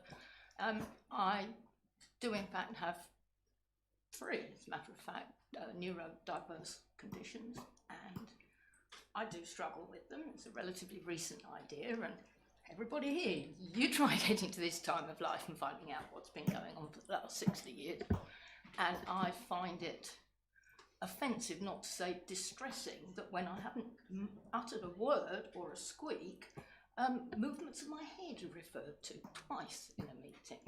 I'm sorry, I find that really thoroughly objectionable. Thank you, Chairman. Thank you, noted. Councillor Bell. Thank you, Mr Chairman. I look forward to these schools when we've got a nationwide shortage of 2,300 teachers, and the Colchester Council are appealing to parents to come forward and fill some of the vacancies. So very excited to see how all these new educational establishments are going to be staffed. But that's by the by. I can't believe I've got to say the words climate emergency again in this meeting. We have the current electric vehicle charging infrastructure in the Maldon district is non-existent, and yet we're going to let the developer renege on a promise to provide visitor charging points. In my view, every new property should have solar panels on it. We can't enforce that, apparently too expensive for the developers. But really, to put in EV charging points for the visitor spaces, we need those, and I have no problem with this overall, but I have a great big problem with that, and I'm not willing to support this unless the EV charging points go forward. Thank you. Thank you very much indeed, Councillor Bell. Yeah, just one comment, just to ensure members are aware that every house will have their own EV charging point. Yeah. The discrepancy arose on visitor parking spaces, and that isn't actually required by the current adopted vehicle parking standards. So that was an error on my part, that was included when it shouldn't have been. And so the requirement will be the same as it was for or been recommended. The requirement will be the same as phase 2. So, but just to ensure that every house does have their own vehicle parking on their own property, yeah, for their use if they choose to. So yeah, thank you. Thank you, Ms. Bell. Thank you very much. Members, thank you very much indeed. Just a quick one, Councillor Fluker, thank you. I'll be the first one to come out. 5.6.4, there's something in there that does actually, I did mean to bring it up earlier, and that's 5.6.4, the last sentence. And it says a number of 3-bedrooms properties, 25, also have a study, but these rooms are below the minimum size recommendation to be used as a bedroom. Therefore, the provision of 2 parking spaces is considered to be sufficient. How are we going to police that? So you've got 25 3-bedroom properties. I don't know if that means they're 3-bedroom plus a study, or they're 2 bedrooms plus a study. But clearly that would mean by calling them studies, that means that the developer no longer needs to meet their obligation under the parking standards SPD to provide parking spaces. So I don't have a problem with this, but how are we going to police this? Are we going to go around and say to people, sorry, you've got to remove that bed from that study because you don't have planning permission for a bedroom in that study? So maybe Mr. Johnson, and I know you've spent a long time with enforcement, perhaps you could have, tell members how you're planning to enforce that. Thank you. Thank you, Chairman. We actually did have a discussion with the applicant on that very matter. The 3rd room,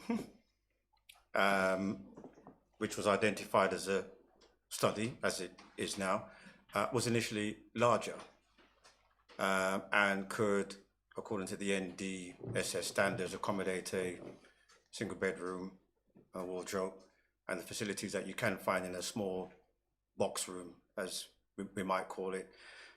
We were particularly adamant that that be reduced in size. There is a limitation to which can it even still be used? Yeah. I mean, there are rooms that people can use in their house which may not meet any standards, may not even have habitable windows. We can't police using that. I know we're not talking about buildings that are subject to any planning permission or condition or anything of that nature. But this has been the subject of many appeal decision on is it or is it not a habitable room, or is it a study? And we've just had to take a position in terms of cutting through the appeal decisions we've seen, where inspectors have said, on the one hand, and being quite generous, if the developer says it's a study, it's a study. Why can it not be a study? And then they put it in the context of, you know, COVID and all the rest of it, and how working practices have changed. So there is that. But then others have taken a more harsher view. You know, if you can get, you know, a single bed and a wardrobe in, and maybe a little cupboard, then it can be occupied by a child in the family, that sort of thing. So this is the only view we can take. In terms of enforcement, yeah, there's just some things you just can't enforce on. Thanks, Chairman. That's very helpful, but it certainly doesn't hearten me.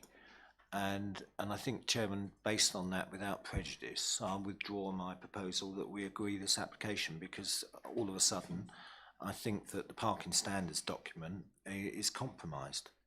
And I would just ask, I can't really see the floor plans. Can you these sort of 2 or 3 bedroom houses that we're talking about, can you expand the floor plans at all so that we can see them? Not now. No, I might have been able to do them if I'd had. I can't make that big one bigger. I'd have to do another one bigger and put it in.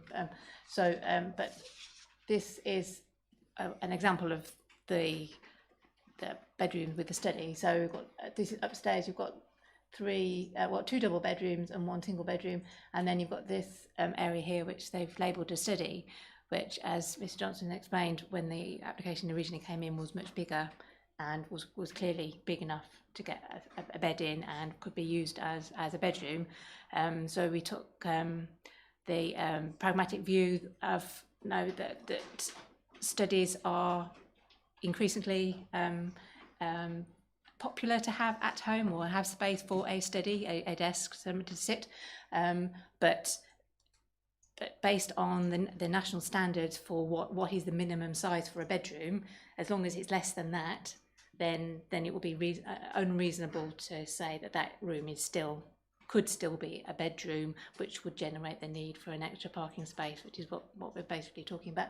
Because if that study was big enough to be a bedroom, that would then be a 4-bedroom house, and the parking standards say a 4-bedroom house needs 3 spaces, but a 3-bedroom house only needs 2 spaces. So that was the issue.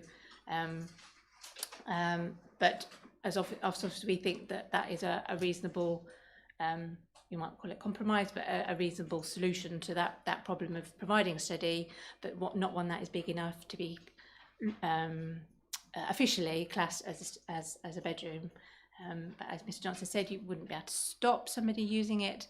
But if they did, it would be below standard, and they would be it would be their choice for doing that. But that's the situation.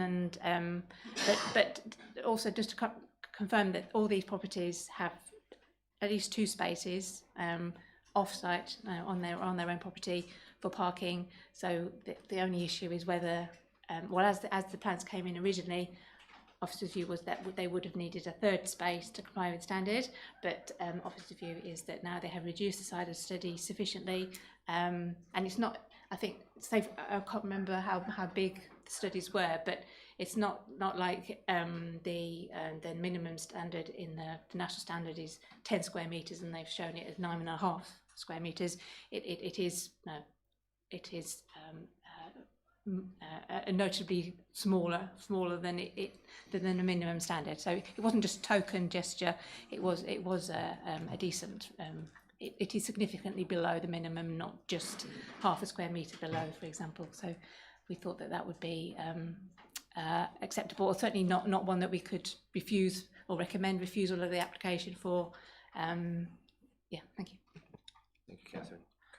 Councillor Spenceley, please. Members, we're getting close to 10:15, which is the time when we have to make a determination whether we agree to continue the business after 10. Now, we have one more item of business after this. I feel we're quite close on this debate, so I'd like to continue with the agenda, to complete the agenda this evening with your approval. Chairman, can we, I mean, there's a question about whether or not the final item is withdrawn. That's in the gift of the members, but can we make that decision after we've dealt with this application? We can, Councillor Phil. I just want to put it into members' thinking at this moment. Thank you. I've got Councillor Spenceley next, please. And then Councillor Stevens. I only want to be very quick. I just want to say that does sound rather like we're aiming for the lowest standards, doesn't it, rather than the highest standards. And also, doesn't it really then paint in a very poor light the fact that the developer has stipulated that they don't want to provide electric charging points in the visitor spaces? It doesn't really feel like we're providing for the future very well, does it? It doesn't really fit with our climate action strategy, and I understand there are good planning reasons why you can't enforce that, but what a shame. And what does it say really about what we're doing as a district? But anyway, thank you, Chair. Thank you very much, Councillor Spenceley. Councillor Stevens, please. Thank you, Chair. I just wanted to comment that people convert all sorts of rooms and cupboards. I have literally seen a boy who slept in the cupboard under the stairs, and I think that's a Harry Potter thing, but I saw it with my own eyes. People do that, and you can't stop them. They might decide to use the dining room as a bedroom, and that's just life. I don't think we should get too hung up on it. Thank you. Thank you, Councillor Stevens. Just before we go, we actually had a recommendation rescinded, which was a second recommendation.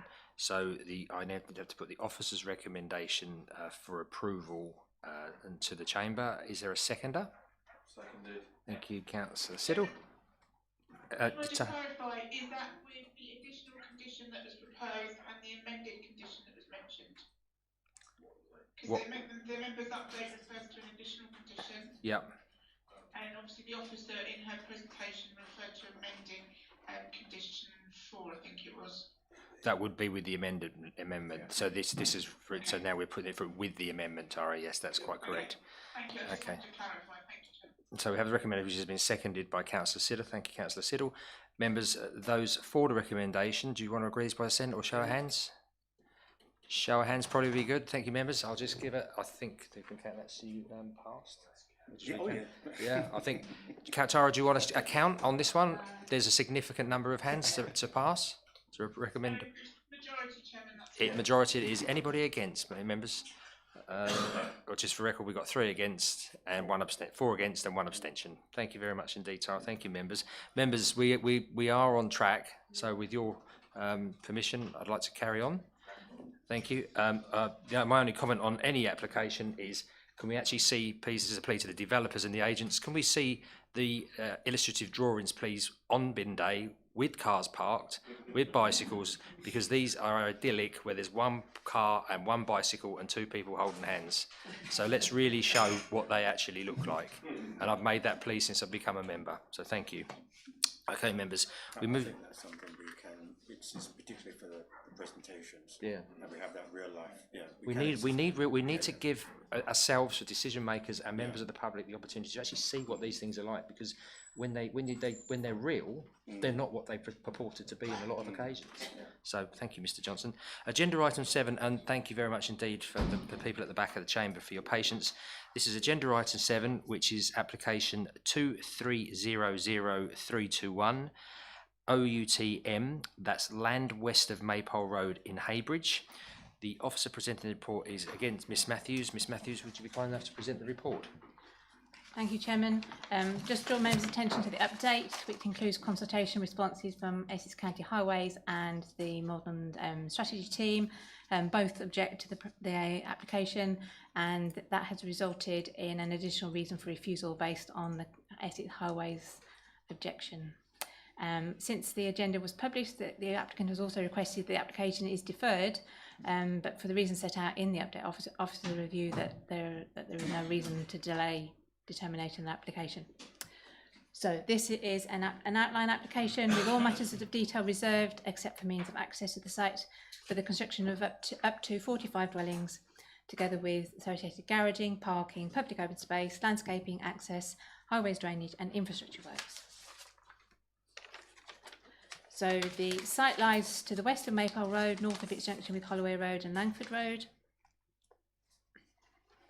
And this is an aerial view which shows the approved relief road to the north as part of the North Heybridge garden suburb, and the development, the subject of the garden suburb on the eastern side of Maypole Road. And then you've got existing development within settlement boundary of Heybridge to the south. This shows the site in the context of the allocation of the garden suburb development site within the local plan.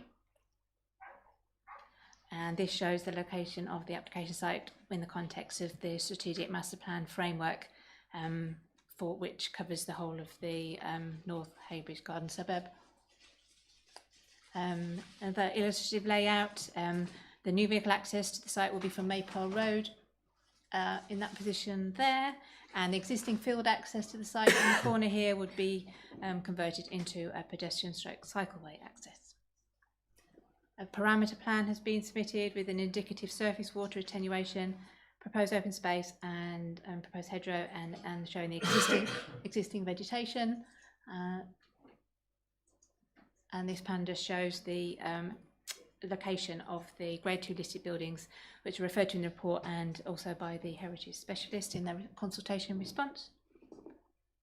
This is a plan showing the proposed access details. There would be a need to remove a section of hedgerow along Maypole Road to create the access. And these are the off-site highway works referred to in the report, which also form part of the Essex Highways objection to the proposal, because it's not clear that they are within the highway limits, and therefore there's no guarantee that they could be actually delivered. So we've got some photos here, which is submitted as part of the application. The top view is looking from the south of the junction of Maypole Road, Holloway Road and Langford Road to the north towards the site. The middle photo is a view south along Maypole Road with the application site to the right, and the bottom view is looking east towards the site from Langford Road.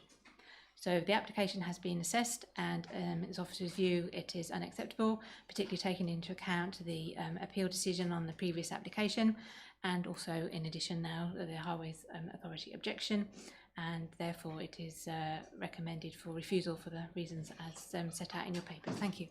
Thank you, Ms Matthews. We have one public participant, that's the agent, Mrs Kath Slater. So, Mrs Slater, if you'd care to come up to the table. Thank you.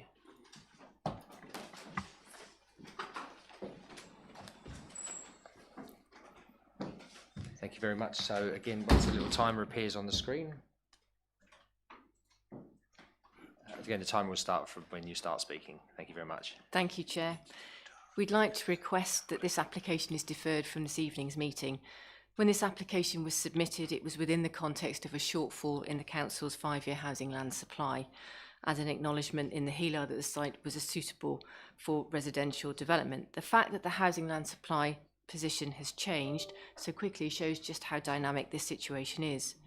We were not expecting the application to come before committee today and are currently preparing additional information to further demonstrate the sustainability of this site in respect of reduced carbon emissions and increased water efficiency. In addition, preparations are being made to increase affordable housing provision to between 47 to 50%. So out of a combination of 45 dwellings that are proposed, that would be around 21 to 23 dwellings, and therefore would assist in meeting the existing affordable housing shortfall in the district. We'd very much like the opportunity to submit this information to the Council, and therefore ask members to defer this application today to allow for this to happen and for that information to be considered in the planning balance. We would also like to take this opportunity to say that despite the new 5-year housing land supply position, we consider the proposal satisfies the 3 limbs of sustainable development in terms of the economic, social and environmental considerations, and that these weigh in favour of the development. From a technical point of view, there are no objections that can't be mitigated. Draft heads of terms for a legal agreement have been submitted and commit to providing contributions towards health, recreational impact, affordable housing and the management and maintenance of public open space. The site is well positioned adjacent to Heybridge and the garden suburb. There are benefits from this proposal to be weighed in the planning balance, and we request that members defer the application to allow the submission of this additional information that I've referred to. Thank you very much for your time. Thank you very much indeed, Mrs. Slater.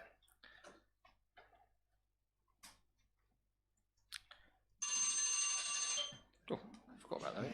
Wake up. Thank you very much indeed, members. We'll now open the debate. Councillor Durham, please. Well, thank you very much, Chairman. I appreciate the fact that there's a request to defer it, but this council does have some red lines, and an objection from Essex County Council Highways is one of those red lines. So I think that I would propose that we accept the officer's recommendation and refuse this application. Councillor Wycke, I got Councillor Wycke, sir. Okay, thank you very much indeed, Councillor Durham. Councillor Stamp. Chairman, can I ask what the planning officer would actually recommend that we do before everybody goes against it? The reports. I know, but the ladies just said about deferring it. What is the recommendation? I mean, did you know that they were going to defer it or not? No. You did?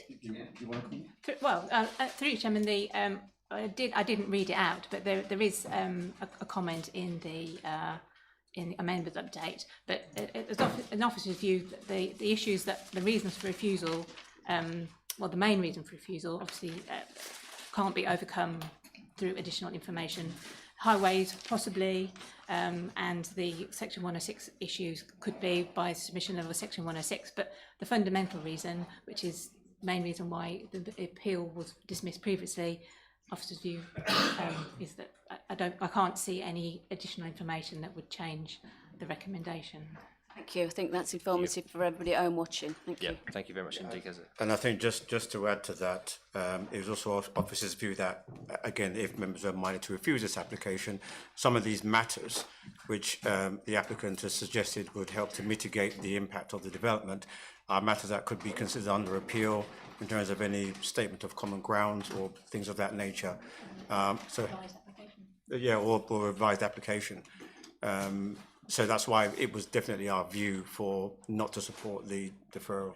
Thank you, Chairman. Thank you very much indeed, Mr. Johnson. We have a proposal which has been seconded to refuse the application. Can I agree this by assent, members? Shall I show of hands? Agreed. That's unanimous, please, Tara. Members, we move on to item number 8. Any other business that I deem is urgent? I have none. Move on to close the meeting. Thank you for your contributions. The meeting is closed at 9:55. As the meeting is now closed, members are advised not to enter into any further discussion. Please leave the meeting via the exit door behind the top table, and please drive or walk carefully. Meeting closed at 9:59. Thank you.